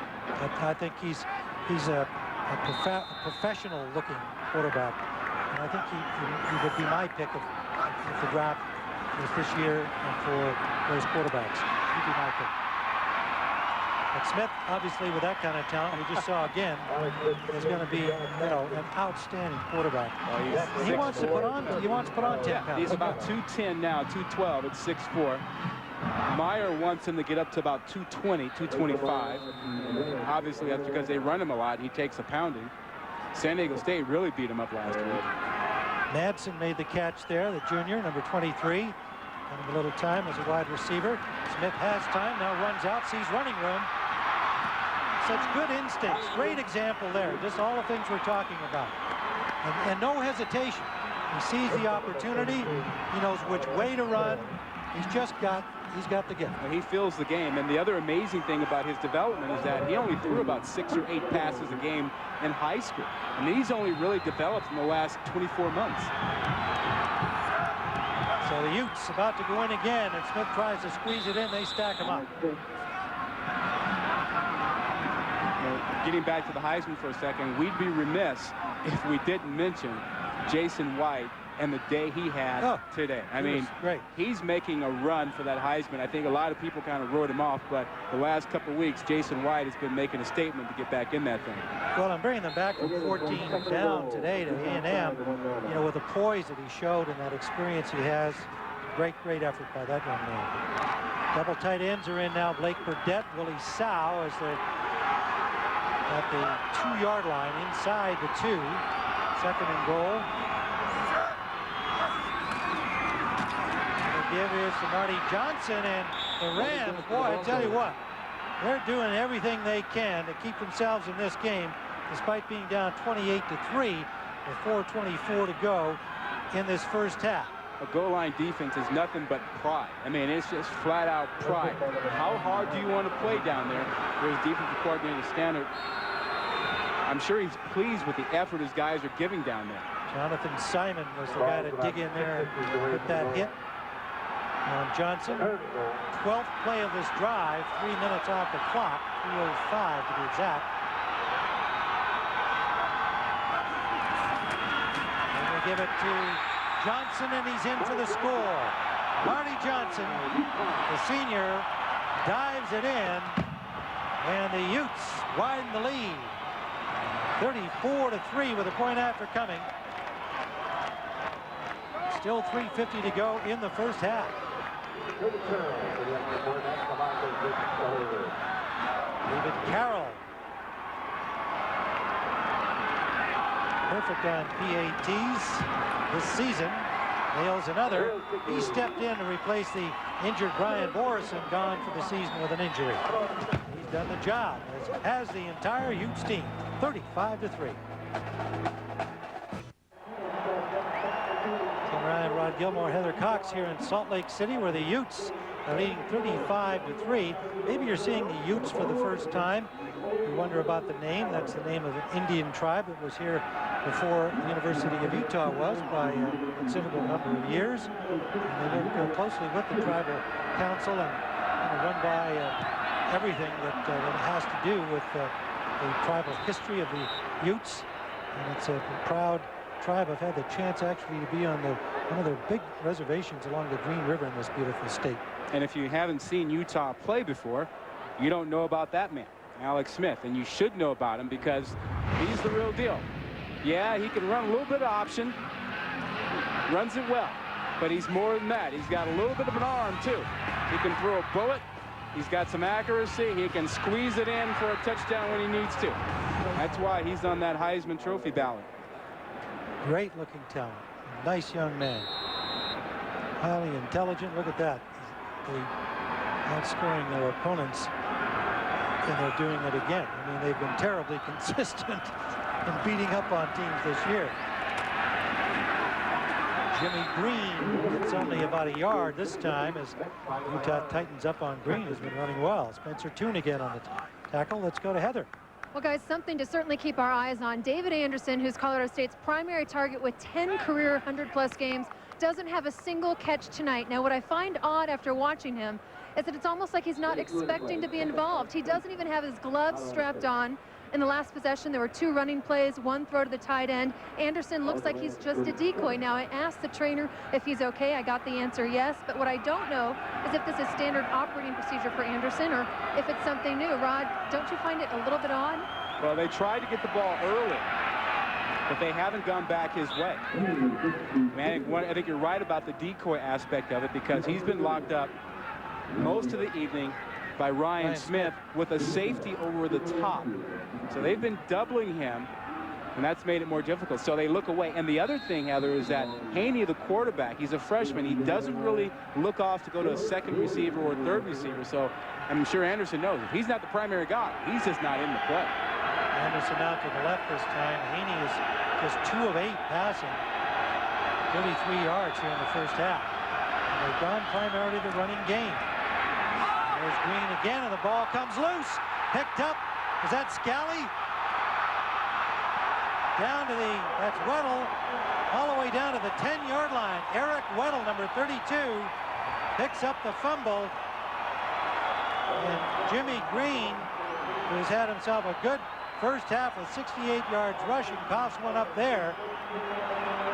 29-yard return, and once again the ball just bounces right into the hands of the Utes. Yeah, and Haney looks like he got a little banged up on that play. But you're right. When everything's going your way, as it is for Utah, even the ball bounces your way.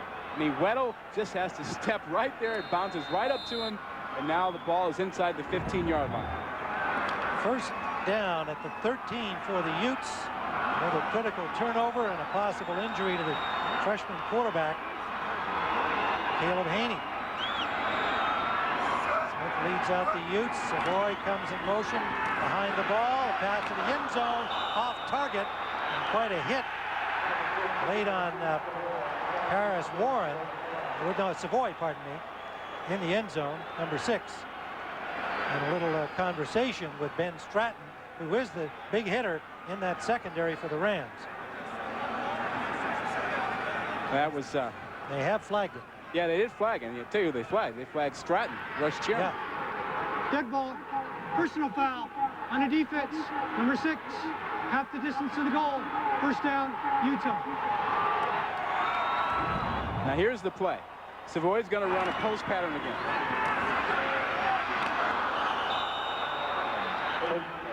Now, I don't know about that. Stratton didn't have the coverage. He came over to put the lick on him, and it's just a matter of timing, I guess. Meanwhile, the Utes, Ganther drives down to about the 3-yard line before he's thrown back. The thing is, if you're going to run patterns across the middle, expect to get hit there. You're going to get hit. Yeah. And if you're going to throw skinny post, full post, you're going to get your guy hit. And if you throw the ball high, you're going to get him hit. And I think it's a defensive prerogative to start establishing that part of the field belongs to them. And now you throw a flag on them. Now they're going to be able to throw the ball across the middle anytime they want.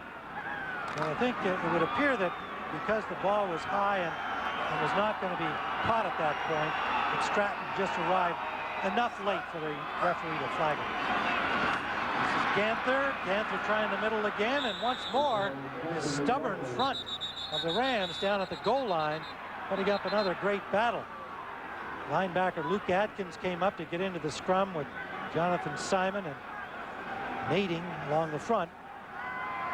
And Tim, that's why you see the quarterbacks in the NFL who throw that ball they throw it low so the receiver goes down to get it, so you don't have those issues. It won't take long for Smith to learn that. Well, his receivers will tell him. Pretty soon, you get tired of being hung out and getting those hits. Double tight ends in, Burdette and Sal. Third. And whistles everywhere. Timeout being called by Utah with 3rd and 2. And we'll be back in Utah in a moment.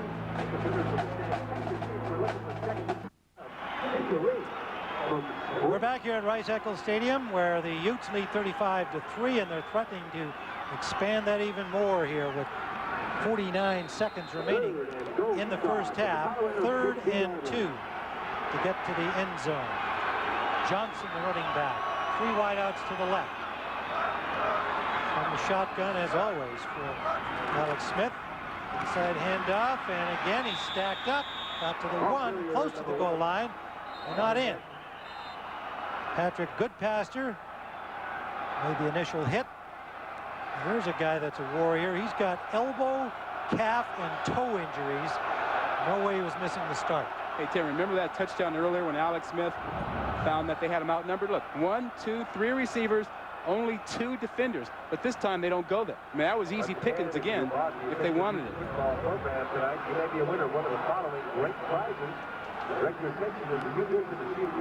Final timeout taken by Utah gives us this opportunity to remind you that Sunday you should join ESPN2 and ABC Sports for conclusion of the Tour Championship presented by Coca-Cola. Coverage begins on ESPN2 at 12:30 Eastern and moves to ABC at 1:30 Eastern. For more information, log on to ESPN.com for the Tour Championship.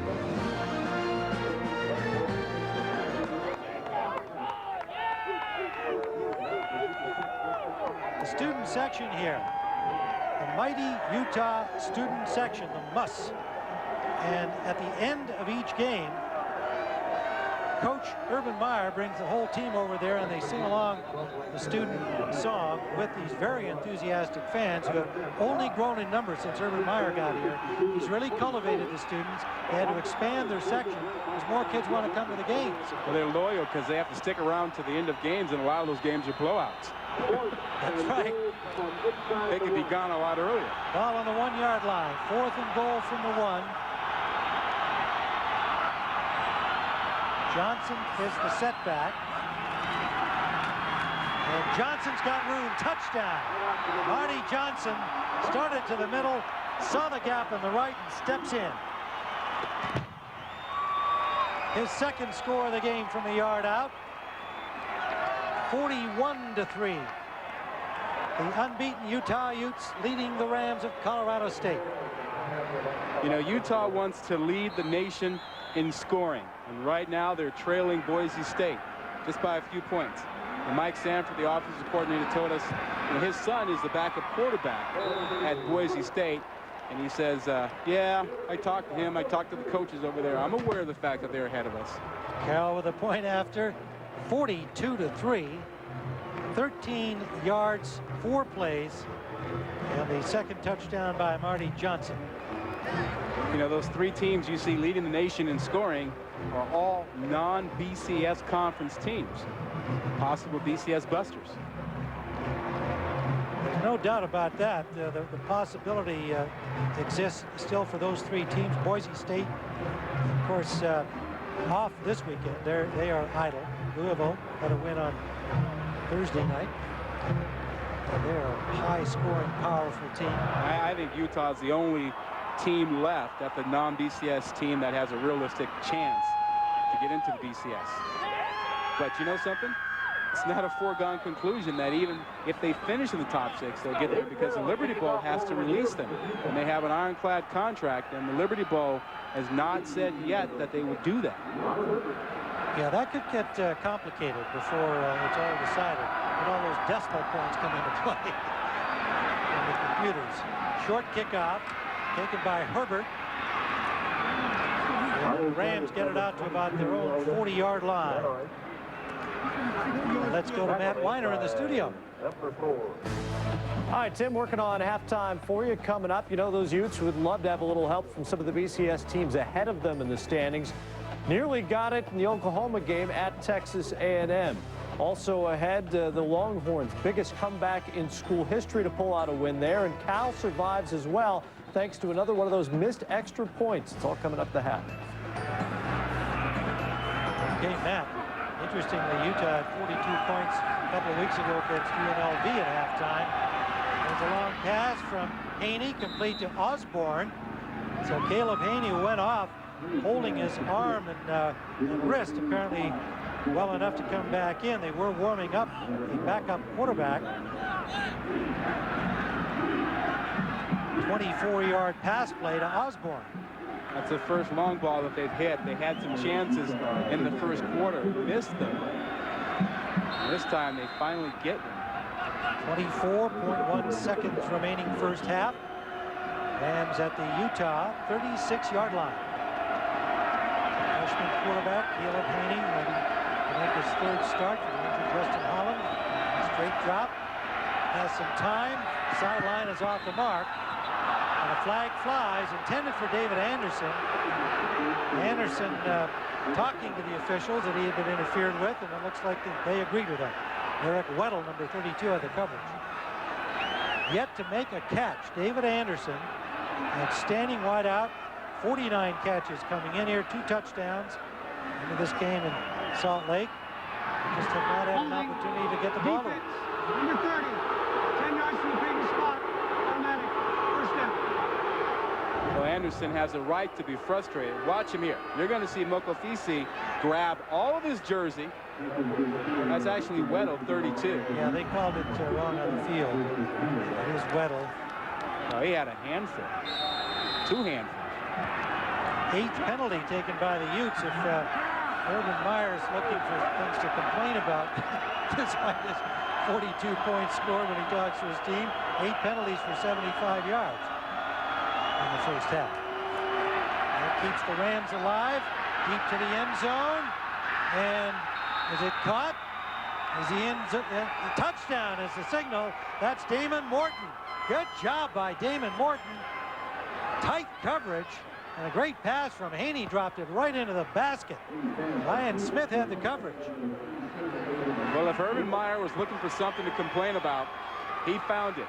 In the way his defense played in the last minute here, and take a look at him. He's chatting with Kyle Whittingham right there about it. I mean, Colorado State just cruised down the field there. Point after try. Babcock is good. So the Rams get a bit of a spark here. With 11.6 seconds remaining, they went 60 yards in 2 plays. A 26-yard touchdown strike from Haney to Damon Morton, a freshman from Riverside, California. Now watch the protection that Haney gets here. He's got plenty of time to step up and deliver this ball. Gives it a lot of air. And then Damon Morton, the true freshman, does a great job of staying with this. Good coverage. Look at him. He's got to fight to get around Smith to make that play, and he does it. Ryan Smith never did look back for the ball. That gave the opportunity for Damon Morton to see it into his hands. 26-yard touchdown pass.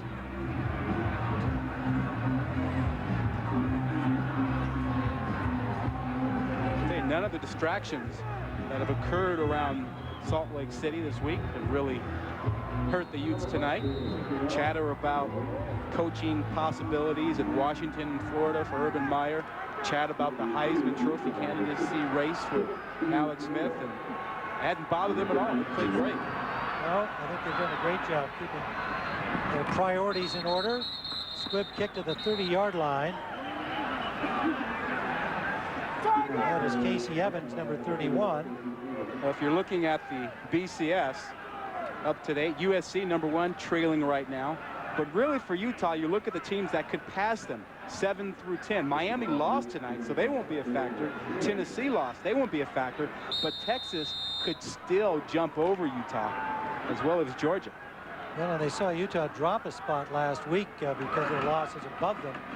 It cost them a place from 5 to 6, but they're still very much in the picture. They take a knee, and that'll knock it down here for half number 1. with the Utah Utes looking every bit as powerful as they have throughout this season, trying to make it 9 wins and no defeats. They lead 42-10. Let's go to Matt Weiner in our studio.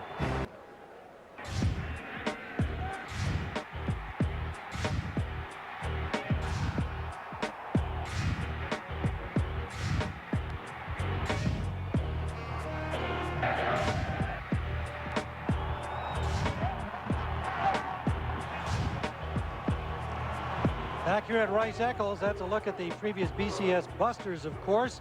And right now, the number 8 ranked and number 6 BCS ranked Utah Utes just rolling over Colorado State, which begs the question, what can we say about how good this team is in the BCS picture, playing against Colorado State, which has a freshman quarterback replacing their starter who's injured, gone for the year, and a number of their top defenders out of action.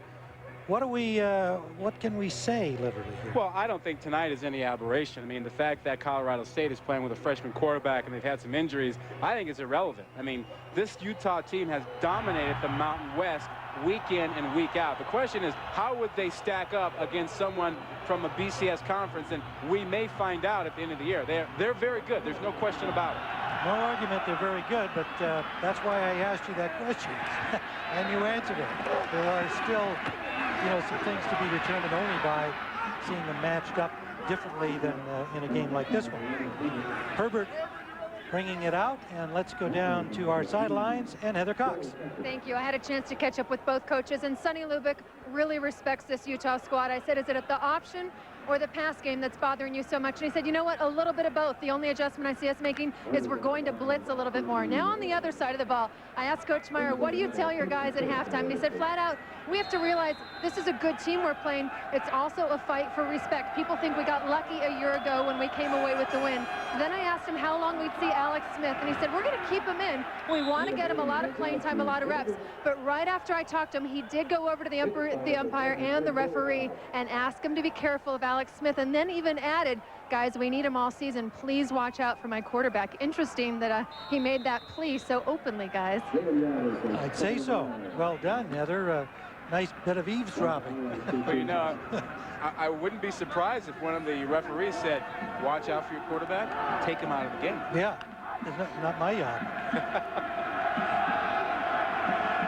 Green picked up a yard on first down for the Rams, and White defending to our right.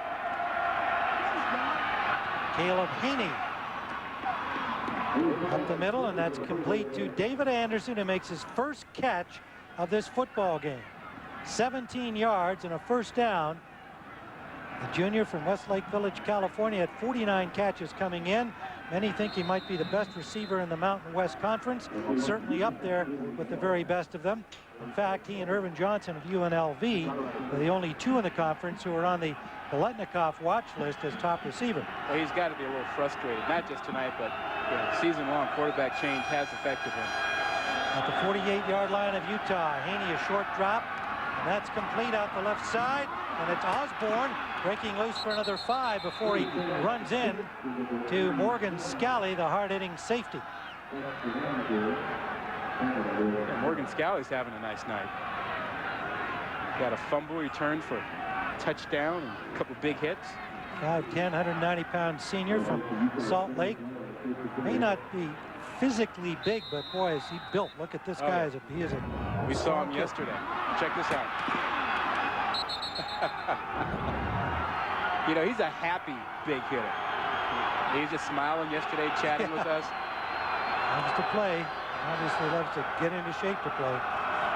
Haney finds an opening, steps up, throws to the end zone.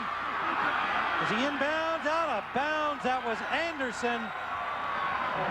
Couldn't come down inbounds. He had a score if he could have brought it down inbounds. But the ball just a little offline. Nice looking play by the Rams to open the second half. Well, Haney bought some time rolling to his right. He got away from the pressure, and Anderson was wide open. And he just couldn't get it in there. He had more room up the field instead of outside, and he led him too far to the sideline. Morgan Scally got turned around on the good move by Anderson. 2nd and 10. Green, the running back. Draw play for Green, and that is beautifully played. Fletcher comes up from the safety position to make the initial hit. And Fanani right there with him on the front. If there is a weakness to this Utah team, and it's not very weak, it's their defense. They have struggled the last couple of weeks. They haven't played as well as they would have liked to have played. Kyle Whittingham said that he's challenged his teams to be more aggressive, to be more consistent. And you've seen Colorado State run the ball tonight pretty much at will. Loss of 2 on that attempt, however. On the shotgun, Haney. It's good protection. Only 3 rushers, 2 actually. Going to the end zone into traffic. And it's intercepted, intended for Walker. And it's Scally again with another big defensive play. How about Scally? And this guy was a starting corner last year, was all conference. They moved him inside to safety, and he's playing the free safety spot like he's been there his entire life. I mean, watch him get over here, and now he's got to go up to the highest point, take the ball away. Does it. That's great. Well, there were 2 defenders there.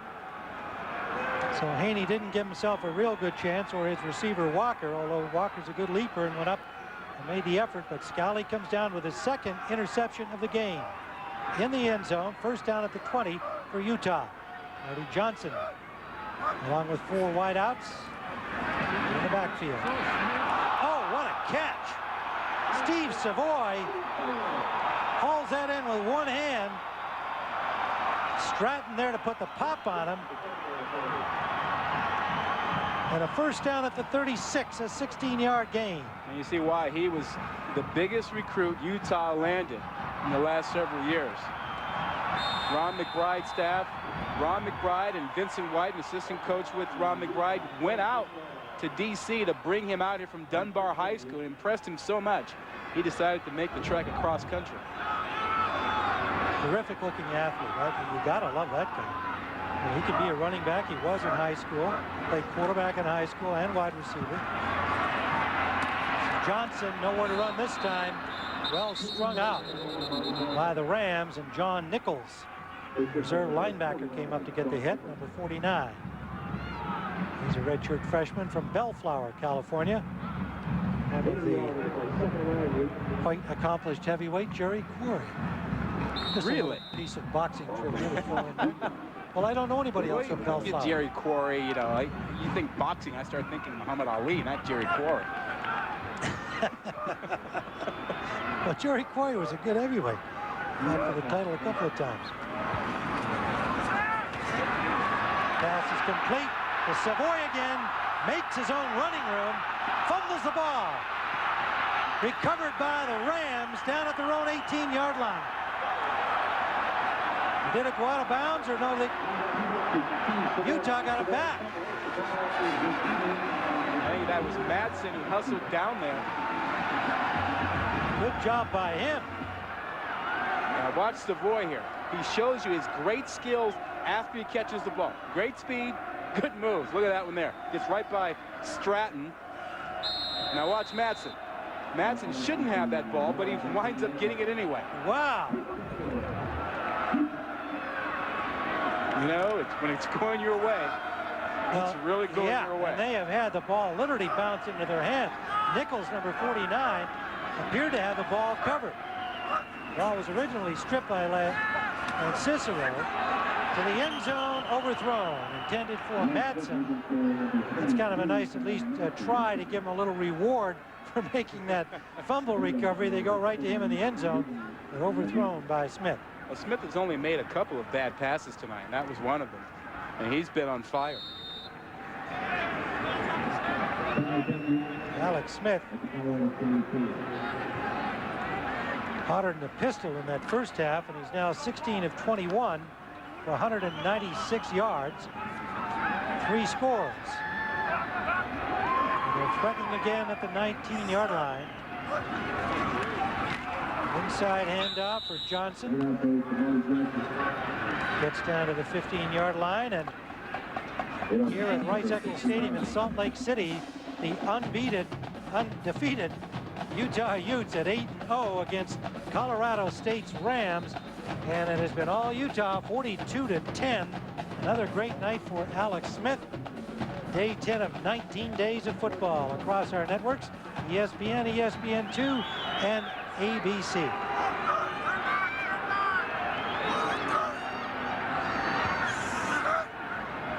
Third down from the shotgun, and that's overthrown. Good pressure on Smith, intended for Paris Warren, and the Rams finally get some pressure on him. Slow to get up is the tackle, Cabo Tupola, number 78, left tackle, 300-pounder from Hawaii, a sophomore. Now there's your hold. Holding Warren once again. That ball was high, but at that point, I don't think the official was concerned about whether it was catchable or not. It could be caught simply because of the hold occurring so early. Miles Kochevar. Pass interference on a defense, number 30. Ball will be placed at the 2-yard line. Automatic. First down. He gets called for the interference. Kochevar. See, I think he should have called it holding, because when you look at pass interference there, I'm not sure that ball was catchable. No, it appeared to be sailing. Yeah. As he had that pressure on him, he lost control of his pitch. First down at the 2-yard line, first and goal. Johnson, the running back. And a timeout called by Utah. So with 10:01 to go in the third, the Utes comfortably leading 42-10.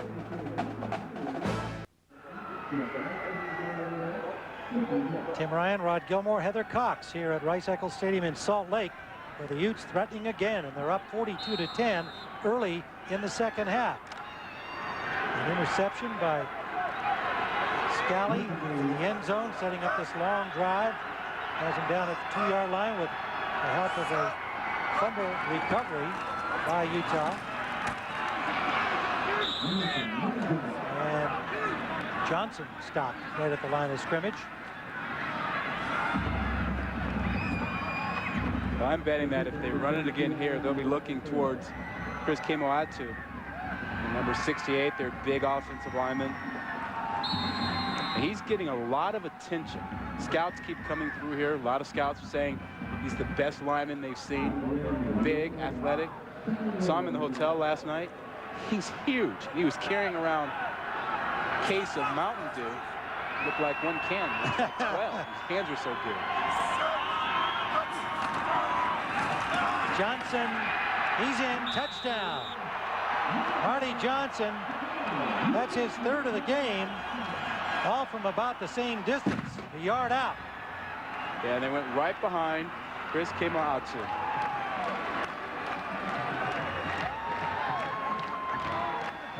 .6'4", 338-pounder is that Kemoatu from Hawaii. His brother's also on the team as a backup defensive lineman who has been in the game here tonight as well. David Carroll routinely knocks through another PAT, and a flag on the point after play. 80 yards in 7 plays, 3:14 off the clock. The third 1-yard score by Marty Johnson. Let's see what the flag is. Running into the kicker on a defense. Penalties decline. Try after is good. So there's the word from referee Scott Novak. And we have reached a 49-point score for Utah, 10 for the Rams of Colorado State.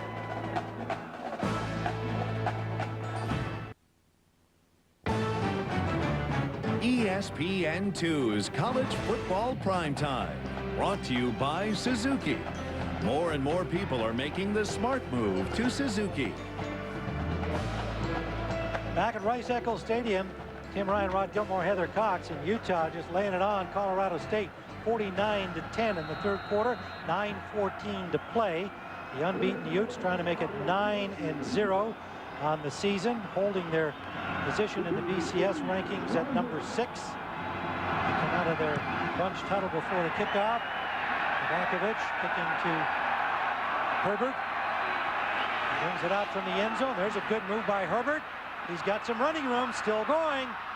and over the 40-yard line. He's done a good job on returns tonight. Robert Herbert, 41 yards.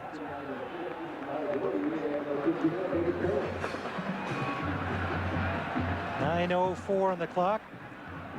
Let's take a look at our Yamaha game track. It's all about turnovers and getting points off turnovers. Here, the first one, Morgan Scally goes 83 yards off the Haney fumble. And then this Scally pick leads to another score. That was the second one. And then another fumble recovered by Eric Weddle led to the third score. And we just saw the fourth one just a few minutes ago. Set up by Scally's interception in the end zone. Haney going sideline, and that is out of bounds. Oh no, it's a good catch. Great job by Anderson to stay in bounds, but a flag on the play. Back at the line of scrimmage. What a stretch grab there by David Anderson, ignored in the first half.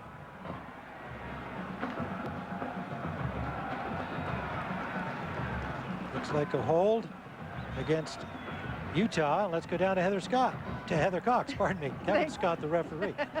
Thanks so much. I'm joined by Mike Sanford, who is the son of offensive coordinator Mike Sanford here at Utah, but also the backup quarterback to Boise State, and he's dressed undercover because Boise State has a bye weekend. Now, Mike, Boise State #1 in the nation, Utah right behind you guys in scoring per game. Is that a point of contention between you and your dad? Oh, absolutely. After the Hawaii game, I called up my dad and said, there's no way you guys are catching us now. And the way it's going right now, it's going to be close. So, you know, it's always fun to talk to them after games and stuff. And we follow each other very closely.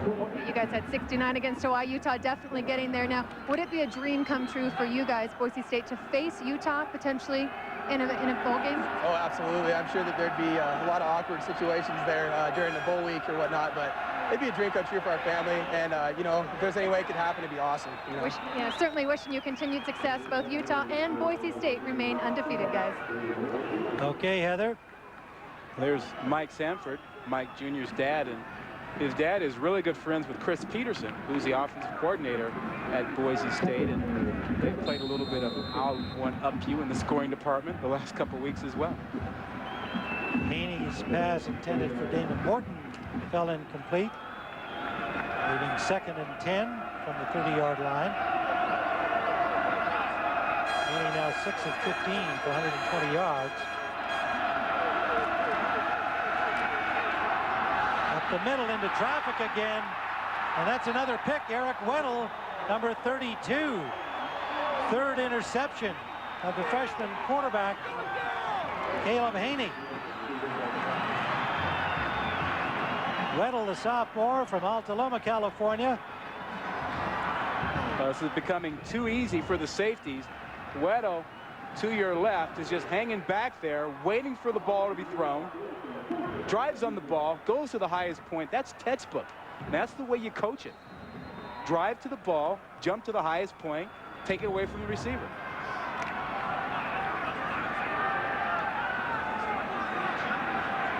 And Utah has now taken Alex Smith out of the game. They've got the freshman, Brian Johnson from Baytown, Texas, getting some action in this one.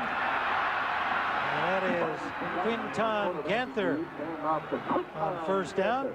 And I think that's a really good move by Urban Meyer. He needs Alex Smith. Alex Smith is the key to this offense. He's got to keep him healthy. And last week, San Diego State really went after him. I mean, we looked at him yesterday. He's wearing shorts. He's all bruised up on his legs, arms. He said, yeah, they took a bunch of shots at him. And plus, people were talking about it during the game, telling him they were going to take shots and try and get him out of the ball game. So he's the key to the offense. Brian Johnson needs to get some experience. Brian Johnson, not yet 18 years old, from Baytown, Texas, 6'2", 190-pounder.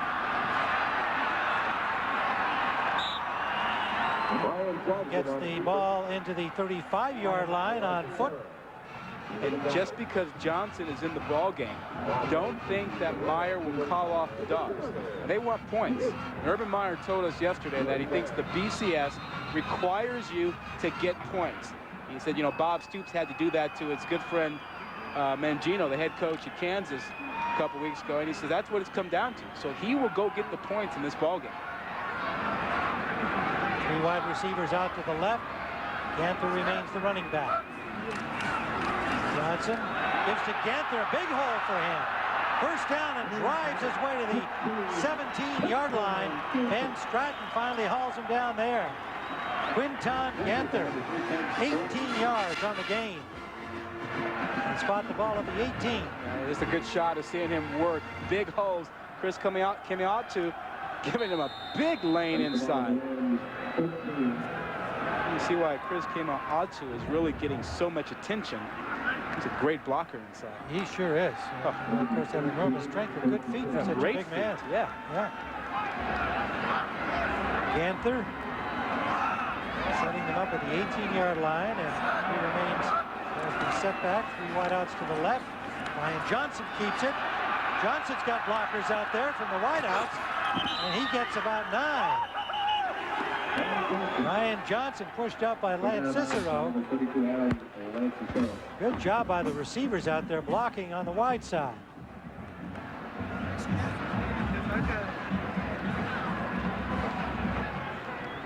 Just short of a first down, second about a half yard. Brian Johnson is working with the first unit. He's the only backup that's in there right now. So he's got the good guys in there with him. So he has a chance to really get some good work in. Yeah, he's going to say, this is fun. I don't get to do this too often. Steps up in the pocket, and he is dropped. And it was Lance Cicero coming in from the safety position with the blitz. It pays off there for a loss. First sack of the game. Nice job by Lance Cicero, who had 12 tackles last week against New Mexico. It was a walk-on, but earned himself a scholarship at Colorado State. 61 tackles coming in here, the senior from Orange, California. Transfer from Fullerton Junior College.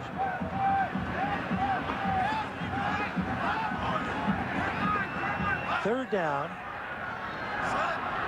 4 needed for a first at the 8. Pass is complete, but short of the first down. That's Warren. The flag on the play behind the line of scrimmage. Harris Warren made the grab, but was dropped immediately.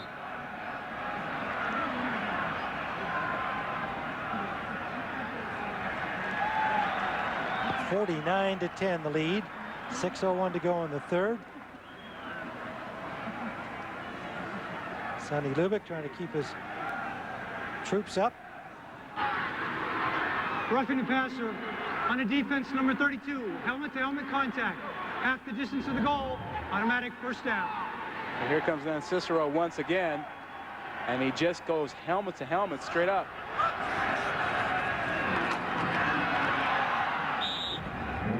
You know, he didn't lower his head. That's the good thing about that. You don't want guys to lower their head, but they're going to flag it anytime they have helmet-to-helmet contact. Lowering your head increases the risk of injury. First and goal from the 5. Johnson keeps, scores. Brian Johnson, touchdown Utah. Over 50 we go.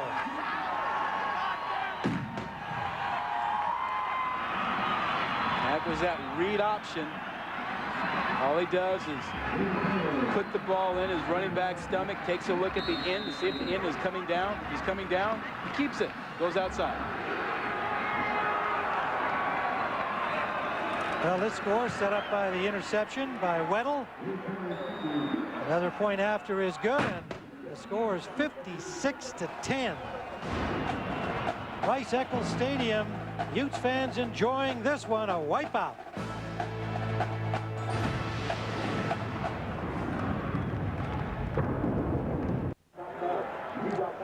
56-10, the Utes of Utah.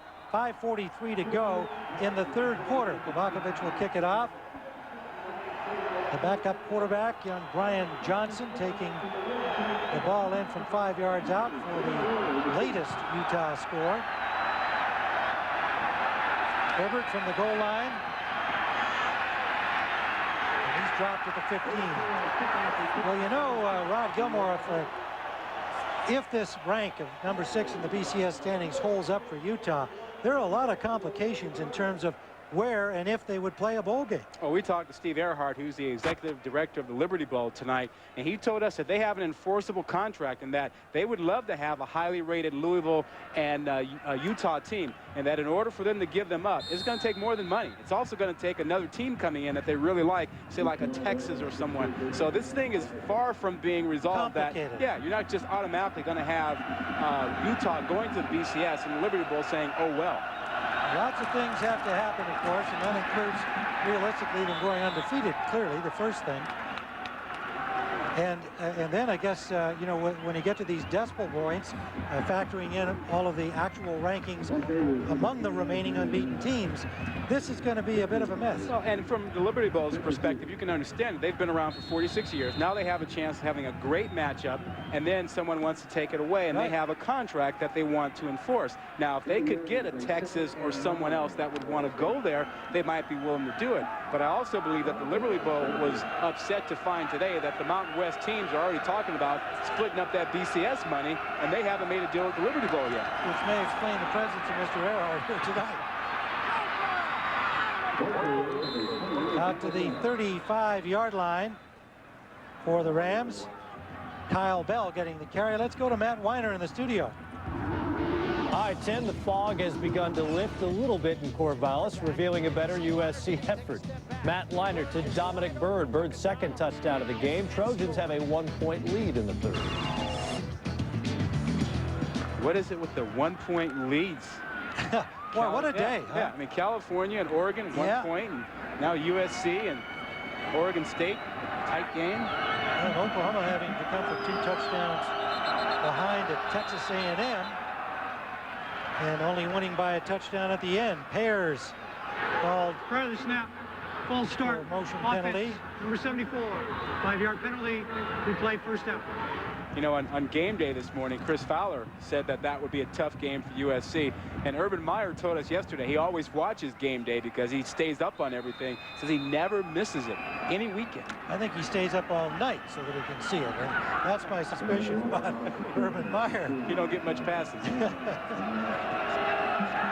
Kyle Bell is the running back for Colorado State. The pass on the money to Dreesen.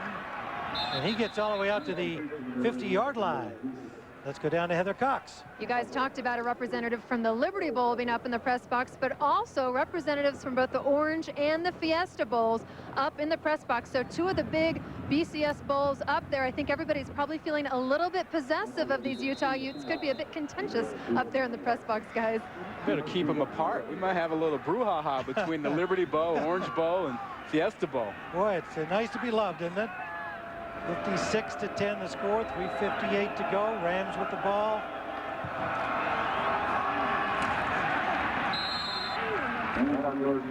Kyle Bell, the freshman running back from Keensburg, Colorado, 6'2", 210-pounder, getting some time, replacing Jimmy Green. You know, I did a Louisville game a couple of weeks ago, and one of the Louisville coaches made it a point to tell me that they would beat Utah if they handled it. And I said, hey, you know something? You might see them. And they very well could in that Liberty Bowl if there isn't some sort of a deal worked out, if Utah continues to hang around the BCS deal. Well, there's a lot of money involved, so you know that it will probably wind up being about money when they figure it all out. That's Dreesen. And Dreesen on the catch from Haney gets inside the 45-yard line of Utah. We were talking about Louisville Cardinals, BCS rank of 15th, scoring 42 points a game, third. And guess who they're behind? They're behind Utah, number 2 scoring team in the land. And the number 1 scoring team in the land, Boise State. They intend on being a player before this is all over as well. So, yeah, you can see why the Liberty Bowl would love to have Utah and Louisville playing in that ball game. You're talking about, what, 86, 88 points a game combined? Haney and overthrows the intended receiver Osborne. Dustin Osborne, number 85. Gerald Fletcher had the coverage. Haney got the ball up a little too high. The freshman has actually shown a lot of poise despite the You know, he had a bad turnover early. He had one last week that was costly. But boy, he's getting baptism of fire in his third start. Big-time college football. A true freshman from Forney, Texas, having to step in for the injured Justin Holland. He's not the only youngster on that team, and Colorado State has a number of youngsters, and they're going to be better for it down the line. This Colorado State program will not have many more losing seasons. Well, some early movement there. Look like pairs again. Number 74, the right tackle. You know, next year, Justin Holland will be back. He'll be healthy after having that broken ankle. Prior to the snap, ball start, offense, number 74, 5-yard penalty, repeat, 4th down. They'll have a veteran quarterback in Haney. He'll be a sophomore. And then you look at their receivers, they've got some good youngsters in Morton, the freshman. You've seen Walker, the freshman. And then Osborne, he's only a sophomore. Babcock into punt with the penalty backing him up too far to make that attempt on 4th down. Look at the rush. And down goes the kicker. That's costly to Utah, although not in terms of the game score. It's down at the 1-yard line. And Babcock took a shot from Grady Marshall. He is the guy that flies in there. He already has 2 punt blocks this season. Grady Marshall is the missile on the kickoff team, the gunner on the punt return team. Defense, 15 yards from the previous spot. And the premier punt blocker, but that time he takes a 15-yard penalty for knocking down the kicker. Now, you know, the book says you don't go after a block when you're up 56-10. That you don't do that. You just play out the game. But this is the new era with the BCS. This is what Urban Meyer says. He says you got to keep the pedal to the metal because you have to influence voters. You got to find a way to keep moving up. He hates it. He told us yesterday he hates it. But he said, you know, you got to do this stuff. You got to score. Yes, he seemed uncomfortable even talking about it, but felt the need to recognize the reality. So 1st down at the 35-yard line. And that is Marcus Houston getting his first carry. Senior from Denver, Colorado. And he's got a 1st down. You know, the other thing Urban Meyer was uncomfortable talking about was the whole coaching situation and his name coming up with Florida and Washington. He's very uncomfortable about that. He's trying really hard to be loyal to this team, these players, and this school, yet, you know, he knows that there's probably an opportunity out there for him after the season. He can't just tell people, I'm not interested. And I'm not sure coaches should have to respond to that right now. He's going to find out after the end of the season. Houston continues at running back. Has the ball again off tackle. Makes his way down to the 22-yard line. Sector 2, along with Corey Dodds. Corey Dodds on the tackle.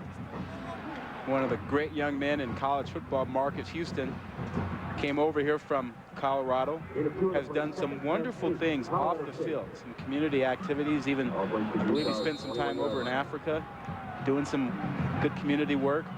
He's been plagued by some injuries in his career. Getting a little time here behind Jimmy Green and then Yana Rice and Bell, so he's the 4th back in the ball game for the Rams. Haney's got a man, Anderson, and he was hit just as the ball arrived. They call interference on that. Ryan Smith, or a penalty of some kind. Maybe it's a personal foul. Ryan Smith thought he had timed the hit perfectly. Anderson thought he had himself a catch. Well, that ball was in the air too long. There's too much air underneath that ball. If it's thrown on a little bit more of a line, you get a catch. Now there's this issue of the pass interference.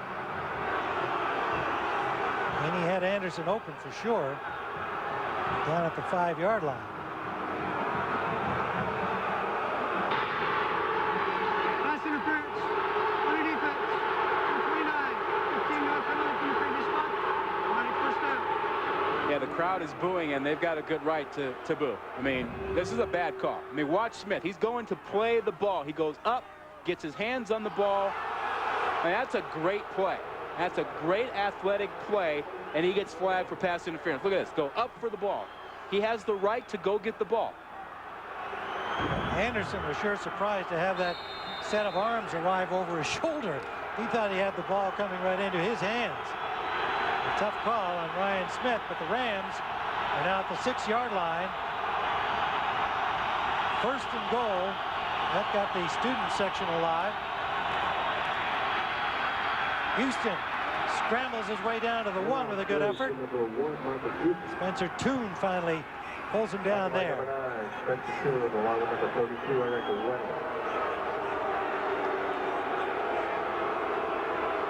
Ball marked just outside the 1-yard line, 2nd and goal. His crowd doesn't like to give up points. No, for sure. 10th play of the drive, helped by the penalty, of course. You'd think this was a 6-point ball game. It's the injustice of it all that's got them trouble. The call on Ryan Smith. Marcus Houston, and they stop him short. That'll bring up 3rd down. Well, the crowd's not going to quit on it on 3rd down. But if you're Colorado State, heading to the 4th quarter, you ought to take 2 shots at this. No reason not to if you don't get it on 3rd down. There's some kids that are really promoting the BCS position. And we've got a timeout on the field with the score. Time running out here in the 3rd, 56-10.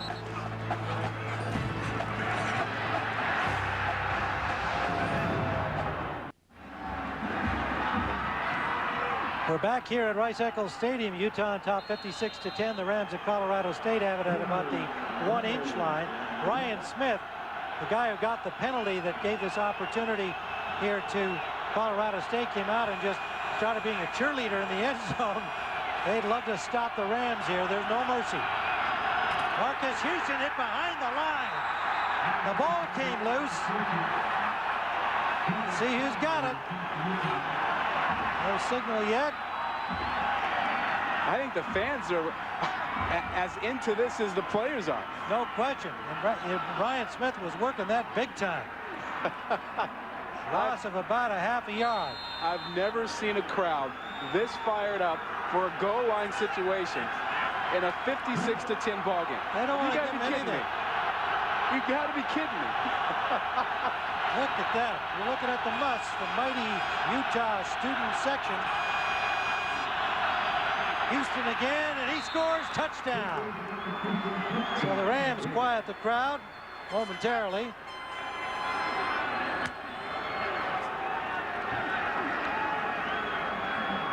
And that gets at least some enthusiasm from the supporters of Colorado State, who made the trip here from Fort Collins.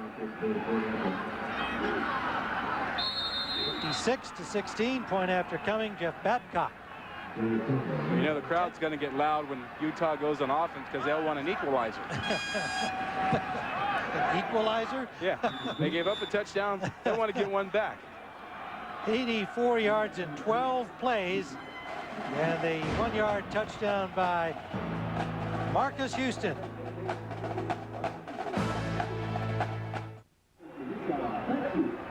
(56-17). The Rams getting on the scoreboard here with a 1-yard touchdown run by Marcus Houston. And Trev is welcome to go to the Fiesta Bowl. I bet that young man will get him tickets if that's where Utah winds up. Kevin Mark kicks it off. And they'll bring that one out. Well kicked right to the back of the end zone. Heather Cox is down below with a very special guest right in the middle of all of the Utah excitement. Heather? Certainly so. I'm joined by Shelly Meyer. And I've got to tell you, yesterday Urban joked with us that he was a little worried that you would show up with a green sweatshirt instead of a red sweatshirt. Describe that special bond you have with Sonny Lubick. No way, red. I am red all the way. I do love Sonny and always have, but I love my husband too. A little bit more. Now describe the impact that all the discussions involving your husband and the coaching vacancies, specifically at Florida and Washington, have had on you and Urban and your family. Well, you know what? We just don't need any distractions for what is going on right now. So we have been focused on becoming 9-0. That is it. That's all that has been said about it. 9-0. That's all we've been looking to. From your perspective, just how magical has this unbeaten season been so far? I don't want it to end. I don't. Even if we should happen to be able to win the next two and win this one, I just don't want it to end. It's been the most fun season ever. Certainly a lot of magic here in Salt Lake City. Congratulations on the great season. Thanks, Heather. That's a good job out of a coach who's coached his wife up pretty well. Excellent public She won't give any hints about anything. That's a good job.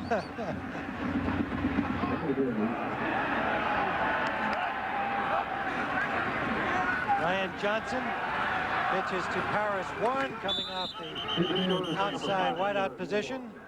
Got about 4 before he's pushed up by Stratton. Let's go to Matt Weiner. Tim, it's a record-breaking night for Hawaii's Tim Chang. He broke Ty Detmer's all-time Division 1A passing yardage record. He broke the completions record as well. And then he finds Britton Comini for the touchdown. Hawaii up by 13. Talk about exciting quarterbacks. Timmy Chang is another one. He's always fun to watch. Of course, they throw it virtually every play in Hawaii. And he's a very talented young guy. A lot of people think he can make it in the pros. They overreached with their Heisman promotion of him last year. And they backed away from it this year. But that guy can play. 3rd down. Ryan Johnson. Let's take a look at our Yamaha game track tip point. Another quarterback who can play, Alex Smith. He's on that Heisman ballot, deservedly so. This defense has been pretty good, pretty opportunistic. Rick Weddle there, and then Morgan Scally, a pick, 5 turnovers. Almost, I think all 5 of them have led to points for Utah. Yes, they have. Costly night. Utah's certainly been opportunistic, and they've had the bounce of the ball. And that's what happens with good teams playing well. More good things happen for them. Running situation here. David Anderson back for it, and it gets through his hands, bounces back into them. And oh, what a hit at the 30-yard line on David Anderson.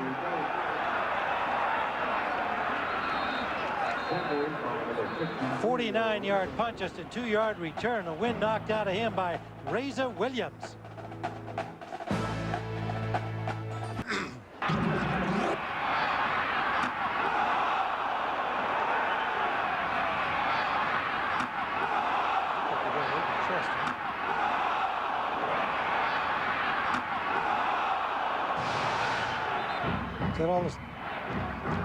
That's a pretty good hit. No matter how many times you see it and how many different angles. Reza Williams. I thought it was about 5 hits there.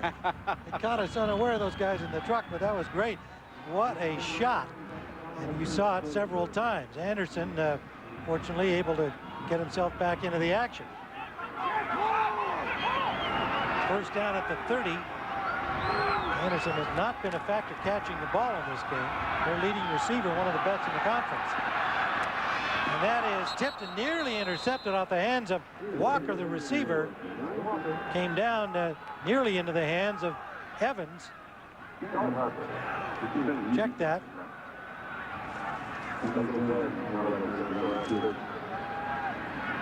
Sean Harper getting a shot in the secondary, number 21. Going back to that hit by Williams, I think he's going to wind up getting one of those awards that Urban Meyer hands out on Mondays.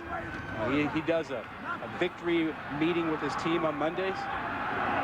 Yeah, and they've been able to have one every Monday so far. Yeah, they keep winning.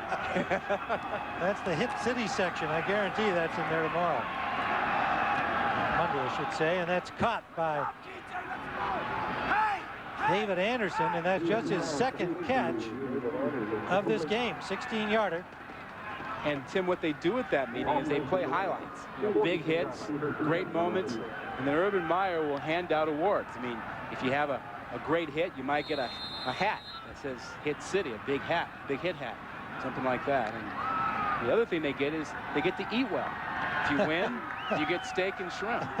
If you lose, I guess you get a hot dog. Well, it was fun to see Steven Savoy, the fine offensive player, with a Hit City hat, as he's apparently provided at least 1 or 2 of those on blocks. Marcus Houston. Nice run by Marcus Houston, the senior running back. Twisting and turning and getting all the way inside the 30 of Utah. 24 yards on the game. Nice job by Houston. You'll see him use his blocking well here. Gets himself to the outside, finds the lane, and then a nice move to get by Harper. Doesn't have the same speed he had when he was a freshman, but he still has that same slashing style. Now Urban Meyer with a number of substitutes in defensively, and more game experience for his backup guys. Houston remains in the running back for the Rams. Does it again. Another nice little move. Cuts it out and up. Picks up about 7. When Houston came over to Colorado State from Colorado, everybody expected him to be the regular back. He was for a while last year, got banged up. And this year, that spot's been taken over by Jimmy Green and Yana Rice. Kite Afiaki getting some time along the front. Tavito Kemoyatu at the tackle positions for Utah. Pass deep to the end zone and incomplete. Intended for Osborne. Let's go to Heather Cox. Here is the infamous Hit City hat that you were talking about. It's handed out to 1 to maybe 6 youths after every game. I think they're going to have to go to their backstock and get a few more after this Colorado State game. The other part that I love about that champions meeting is that Urban Meyer actually takes the first 5 minutes to discuss the national scene. His philosophy is, hey, we might as well talk about it. We're in the national scene. It's uncharted for us. It's an honor. But then he said the key is we address it and then we let it go. Then we get to things like Hit City, the highlight tape, the steak and shrimp, and it's all about honoring a great victory. Haney, complete from Morton. Morton, touchdown. Good turn of speed from Damon Morton. And the Rams battling back here. 11:10 remaining in regulation time. I don't think we'll have to worry about overtime. But a good effort by the Rams here working against the backup guys of Utah. Well, Sonny Lubick team never quits. Here's a crossing route. You see Morton, the freshman, great speed, getting into the end zone. This is all about preparing your team for the rest of the season and building on something for next year. Right after try is good from Babcock. And with 11:10 remaining, Utah 56. Colorado State now 24.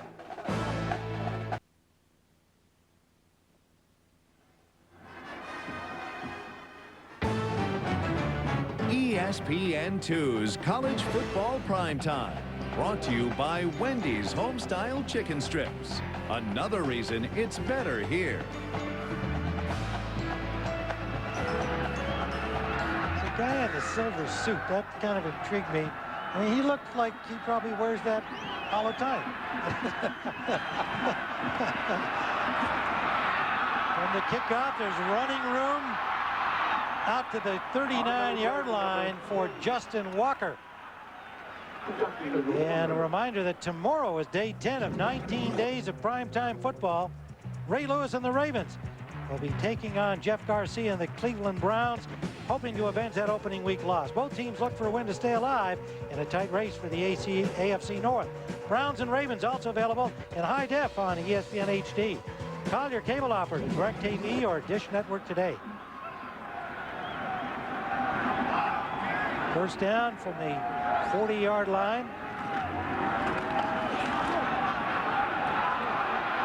Big running room for Brian Johnson. And he scoots through there for a first down and then some. Tackled by number 32, Adam Well, there are the BCS standings updated.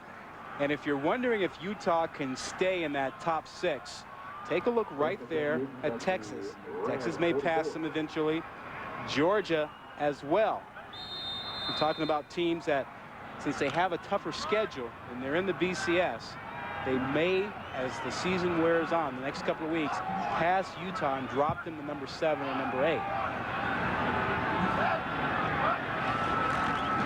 Marty Johnson gets the give from Brian Johnson, the senior running back. Brian Jackson hands off to Marty Johnson. Gets a couple. Stopped by Coach Ivar. Remaining schedule for the Utes, Wyoming and BYU. Now, they're expected to win those two games. BYU, by the way, won big today, but they have struggled through much of the season. And, you know, as you say, it doesn't matter really if they win out. There are so many other factors that will come into play. Everybody, I think, from outside of those big BCS conferences hopes that Utah can get in there in one of the big games. But really, we're not going to know anything until the season is over. But, you know, our research guru, Brad Edwards, thinks that it's likely that by the end of this weekend, when the numbers come out Monday, that Texas will jump ahead of Utah. It's not confirmed yet. We got to get the rest of the data in. But, you know, if anybody's right about working on those numbers, it's usually Brad. Urban Meyer, of course, what he's still thinking about is this football game at this moment. 9:56 to go. His team obviously in command, but still very engaged in every play, particularly with the personnel that's getting to play in the game. A flag down. Brian Johnson, the freshman quarterback, came in here early in the second half. Rather snap. Baytown, Texas. Ball start. Offense. Number 69. 5-yard penalty. Repeat third down. You know, Tim, Jason Boone picks up the penalty. I don't know if any team works harder than Utah does in college football. In the very first practice that Urban Meyer had in the weight room with his team, they chain locked the doors and they brought out a bunch of garbage cans because the guys were so hard. A lot of guys couldn't keep their food down. That's a weightlifting session. Yeah. Brian Johnson, and he wanted a quarterback draw. Rams thought the ball came loose, but I think he held on to it. They drop him for a loss. Well, if he's looking for things to kind of stay on the team's case for, it can be 11 penalties for 110 yards. Yeah, he's going to run them in practice, you know. No matter what. Yeah, I mean, you know, they start every practice by running 20-yard sprints, you know, 12 of them, back to back. I mean, that's the way they start practice. You know, and that's after 7 a.m. tape sessions. Yeah, you know, they work so hard, but the players say, you know, it makes them confident when they step on the field. They know that no one's outworked them in the weight room or on the practice field.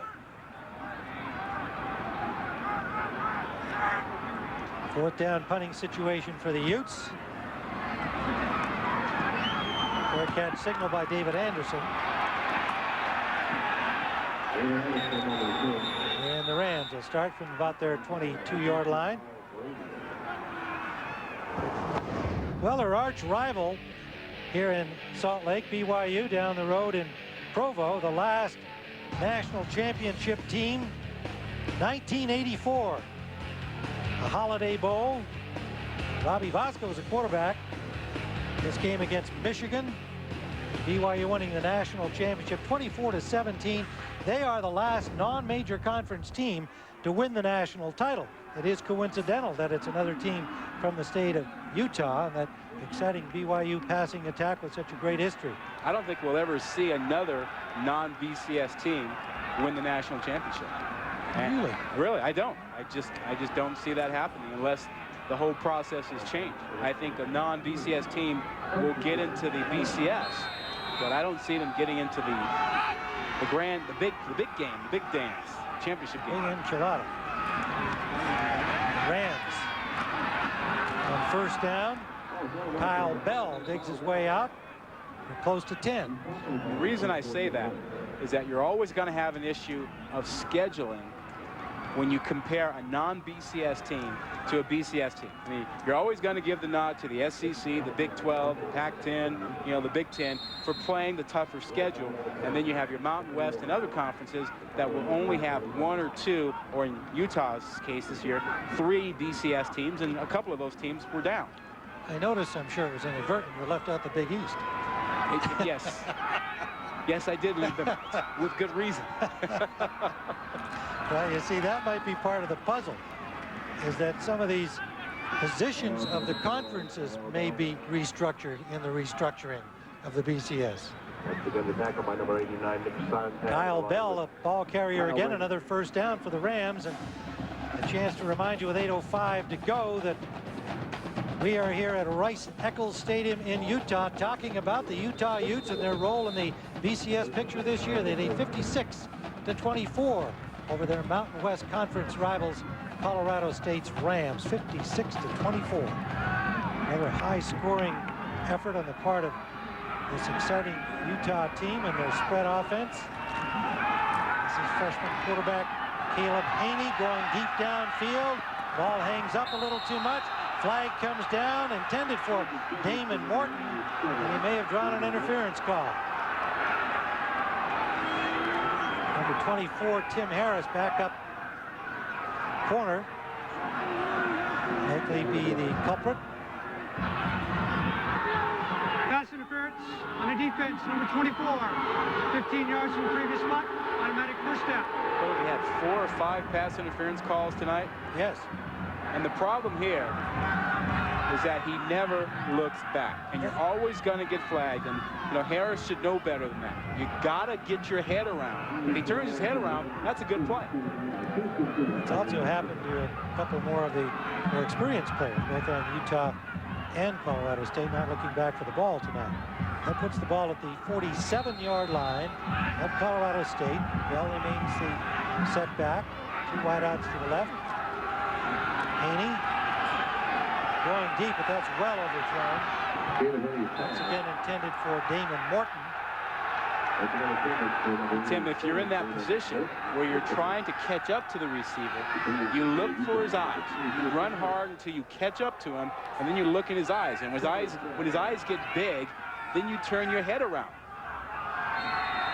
That's the way you have to play that. Otherwise, you never know. Haney, meanwhile, is 10 for 24, passing 185 yards, 2 touchdowns, and 3 interceptions. 7:33 remains. Dreesen makes the right side strong. We come to Dreesen. Dreesen hit hard, knocked out of bounds at the 48-yard line of Utah. Let's go back down to Heather Cox. Speaking of that Utah secondary, one cloud hanging over an otherwise great night for Utah. 2 defensive starters out, starting with strong safety Eric Weddle out with a bruised left shoulder. Also starting corner Bo Nagahi out with a quad strain. So we're seeing a lot of replacements. Now, Urban said, and any coach would agree, the key at this point in the season to meet those BCS goals is staying healthy. And I think that's Urban's goal right now, guys. Yeah, I'm sure he's not taking any chances, Heather, with even slight injuries in this game situation. 2 games left in the regular season. Quarterback draw, and Haney runs it well. Haney trying to get to the end zone, and he does. Caleb Haney, the freshman quarterback, 48 yards for the score. Great credit to this Rams team for making this battle as best they can down so deep. A great job out of Haney. Now look at this.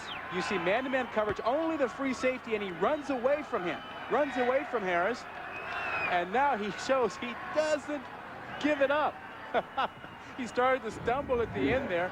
I bet it's been a long time since he's had to run that far. He's probably a little bit tired, too, that Haney. He's had a rough physical game. Good effort by the freshman. Point after is good from Babcock. Good for him. And they cut the margin to 56-31.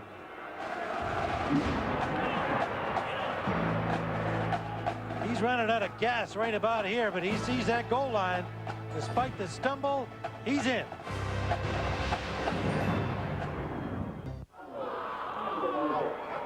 Freshman quarterback Caleb Haney from Colorado State. He's from Forney, Texas. Had to come in for the injured Justin Holland. Just his 3rd start. Holland gone for the year. And Haney hanging in here in a tough situation. They got so far behind so early. They have scored 3 unanswered touchdowns here in the final period. And Haney just ran 48 yards for the last score. This is Walker bringing it out. And let's go to Matt Weiner at our studio. Let's check again on USC and Oregon State in the fog. It's cleared up a little bit in Corvallis. Reggie Bush, who muffed a punt out of that fog earlier, did not muff this. Unbelievable moves on the sideline. Nowhere to go. He'll take it 67 yards. Second punt return for a touchdown this year. His team up by 8.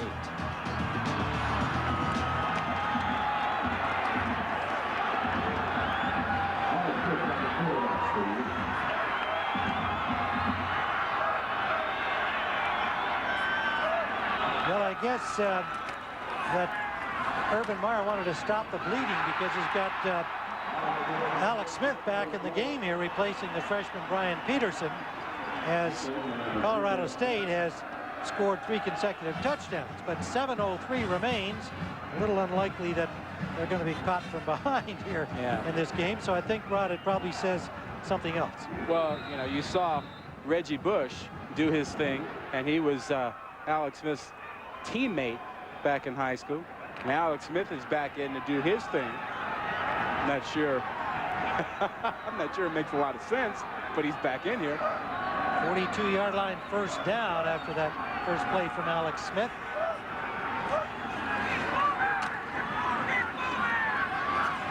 Under a little pressure here, flushed and slides out of bounds. So it's a little bit hard to figure exactly what Urban Meyer has in mind. Now, it may turn out maybe Brian Peterson has some kind of an injury. I'm not sure, but I think we'll investigate that. Yeah, we need to find that out. But I would, under no circumstances, put him back in this ball game, not just because he's your starter, but he's been on the bench for so long. It's a cold night, and you want to keep him healthy. You need him down the stretch. You need him in a bowl game. I mean, it's real tough to put him back in this ball game. I wouldn't do it. If this is all about the points, and I know Urban Meyer hates that, but it's not a good deal to put him back in this situation. I wouldn't do it. 2nd and 11. Throws the quick out, connecting to Steve Savoy, and a first down. He didn't look rusty at all with that bullet. Nope. Nope, not at all. Now remember, Urban Meyer, you know, when we talked to him yesterday, you know, he was lamenting the way things are, and he knows he needs voters to keep driving Utah up the ranks, up the polls as much as possible. And he knows that a lot of folks won't watch the game. They just see the final score. And I think if everyone's healthy, this is a move to get more points and make the win look better. Receivers strung across the line of scrimmage in their typical style. Smith steps up in the pocket, wants to throw, has it complete. And that is Travis Latundras deep into Colorado State territory. You know, and the thing that Meyer said to us yesterday was, when you have to do things like this, it's proof that the BCS doesn't work, and he would rather have a playoff system, and Bob Stoops has said the same thing. Yeah, he was quite definitive on the playoff system, acknowledging that it's not a likely circumstance. Every time it comes up, it gets knocked down. But I guess if you keep trying to get there, perhaps there'll be a change of mind. But there's so many other factors outside of the football picture that come into play from the universities in arriving at whether there will be a playoff or not. Smith right on the money to Savoy. It doesn't matter if he's cold coming off the bench. Not at all. I mean, this kid is the real deal. He deserves to be in that top 15 of Heisman candidates. As I said earlier, it probably won't happen for him this year, but I mean, here's a guy that's got all of the skills required to win trophies and become a top pro. And keep in mind, he's back in this ball game, and Lubick, he's a really good friend of Myers. Yep. Yeah, this is good friend. He still has to go for the point, and his buddy's on the other side. Yeah, he's got to hope he figures it out and understands. Good protection. Pumped once, rolls left, finds a man open, touchdown. What a play. There's some composure and poise. If you ever want to see it in a college quarterback. Harris Warren gets his 3rd touchdown catch of the game. And the way Smith played this, he started to throw it. He saw the coverage. He rolls left calmly and finds him open in the end zone, and then makes a touch throw for the touchdown. That's brilliant stuff from this junior quarterback. Oh, he's a special player. David Carroll. with the point after. And we're over 60. 5:07 to go. 63-31. Got points. Utah 63-31. 63-31. 5:07 to go. Well, Alex Smith did his job. He was put back in the ball game to go get some points. Well, they got him. They got more than milk. They're just getting points. Just literally scored at will. 9-yard touchdown pass to Warren. 77 yards in 6 plays.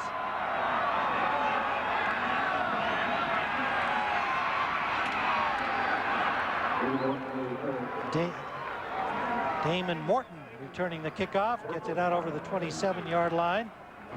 Speedster showing some skill at receiving as well this evening. But Tim, when you put your quarterback back in a ball game that's out of reach, you run a risk. Here's the risk. You might lose him because he's going to take shots like this. And he's knocked around by Stratton. Glad to meet you. Yeah. Well, Stratton, he's going to come and hit you. Yep. That's his job.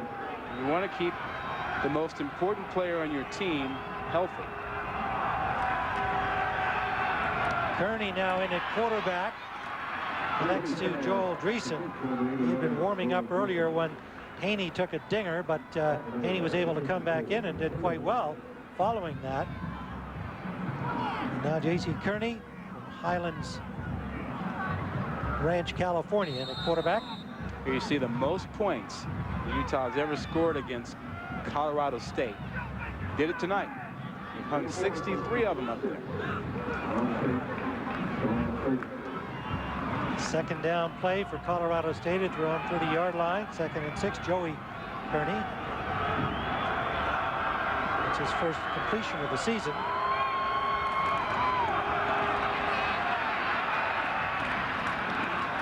That's Marcus Houston, and boy, what an effort he's given out there on every carry.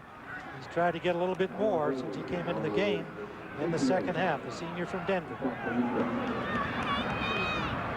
Well, this entire Colorado State team, and really, they've hung in there all night. And they got behind very early. Sonny Lubick would not let them quit. They've played the second half like the score was 0-0. They had 3 unanswered scores in the 4th until that touchdown pass from Smith to Warren moments ago. 3rd down, a long 2. Houston again, and this time in the backfield. He is dropped by Casey Evans, the safety, blowing in there on the blitz and making the tackle. But if this Utah team is healthy and they face a BCS team in a bowl game, that'll be a real good matchup. I mean, every team has issues with health this time of year. Your depth becomes an issue. If you don't have quality backups, you falter. If you do, you can keep rolling on. That's why USC seems to be just rolling along.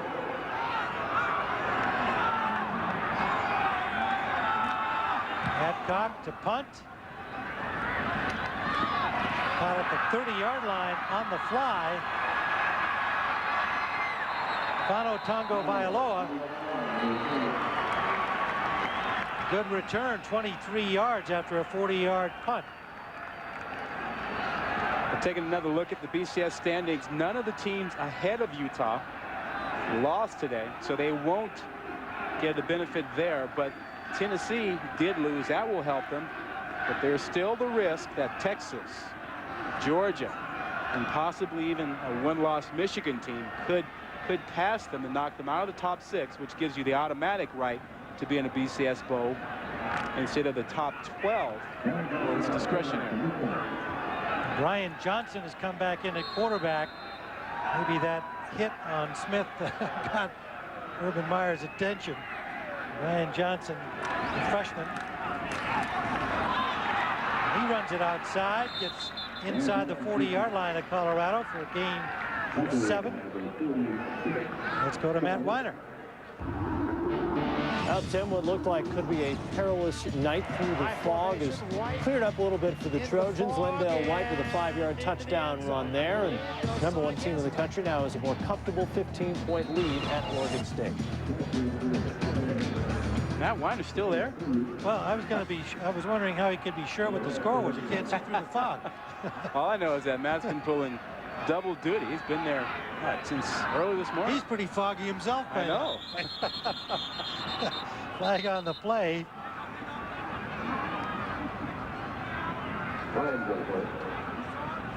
It's like a motion call against Utah. They've had a bunch of penalties tonight. False start. Offense, number 63. 5-yard penalty. Repeat second down. That's not Jason Boone, pardon me. Well, coaches always like to have a few things that they can complain about to get your attention in practice. Urban Meyer has a couple penalties, sort of a second half collapse by the defense. A lot of long balls thrown over their head. Kyle Gunther, reserve offensive lineman, pick up the penalty. They're 13th of the game. 13 penalties, 130 yards. Ryan Peterson, he flares it out for a bubble screen and did not pick up anything. Justin Walker made the catch, but good reaction by the Rams. Top winning streaks across the country: Boise State, 19. USC, that includes their win today. Boise State idle today. Yep. And Utah, they're 13th tonight, chasing the Trojans. I think USC, Boise State, Utah, I think those three teams will finish undefeated. Oklahoma squeaked by today against Texas A&M. I think Oklahoma's in too. I think Oklahoma will be undefeated. Ryan Peterson, well, he's got a quick motor, gets up to speed very quickly down to the 35-yard line, may have another first down. In a standing start, he's got a real burst.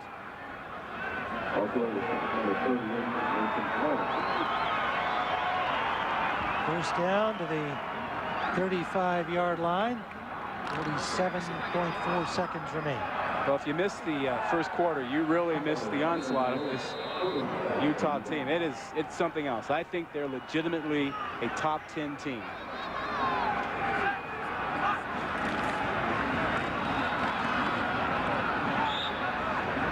Ryan Peterson left the game, and Chris Sokagawa is in at quarterback. No, pardon me, this is Tongo Vailoa, another number 17, and that's the final play of the game, as they'll just let it wind down here. Final score, 63-31. Up next, the 2004 All-Maxim team. For post-game coverage, turn to ESPN News. This has been a presentation of ESPN, the worldwide leader in sports. For Rod Gilmore, Heather Cox, and our entire ESPN2 crew, I'm Tim Ryan. For summaries and stats of this game, log on to ESPN.com. Your home for college football on the internet. Another impressive victory by the Utah Utes makes them 9-0 on the season, holding their number 6 place in the BCS.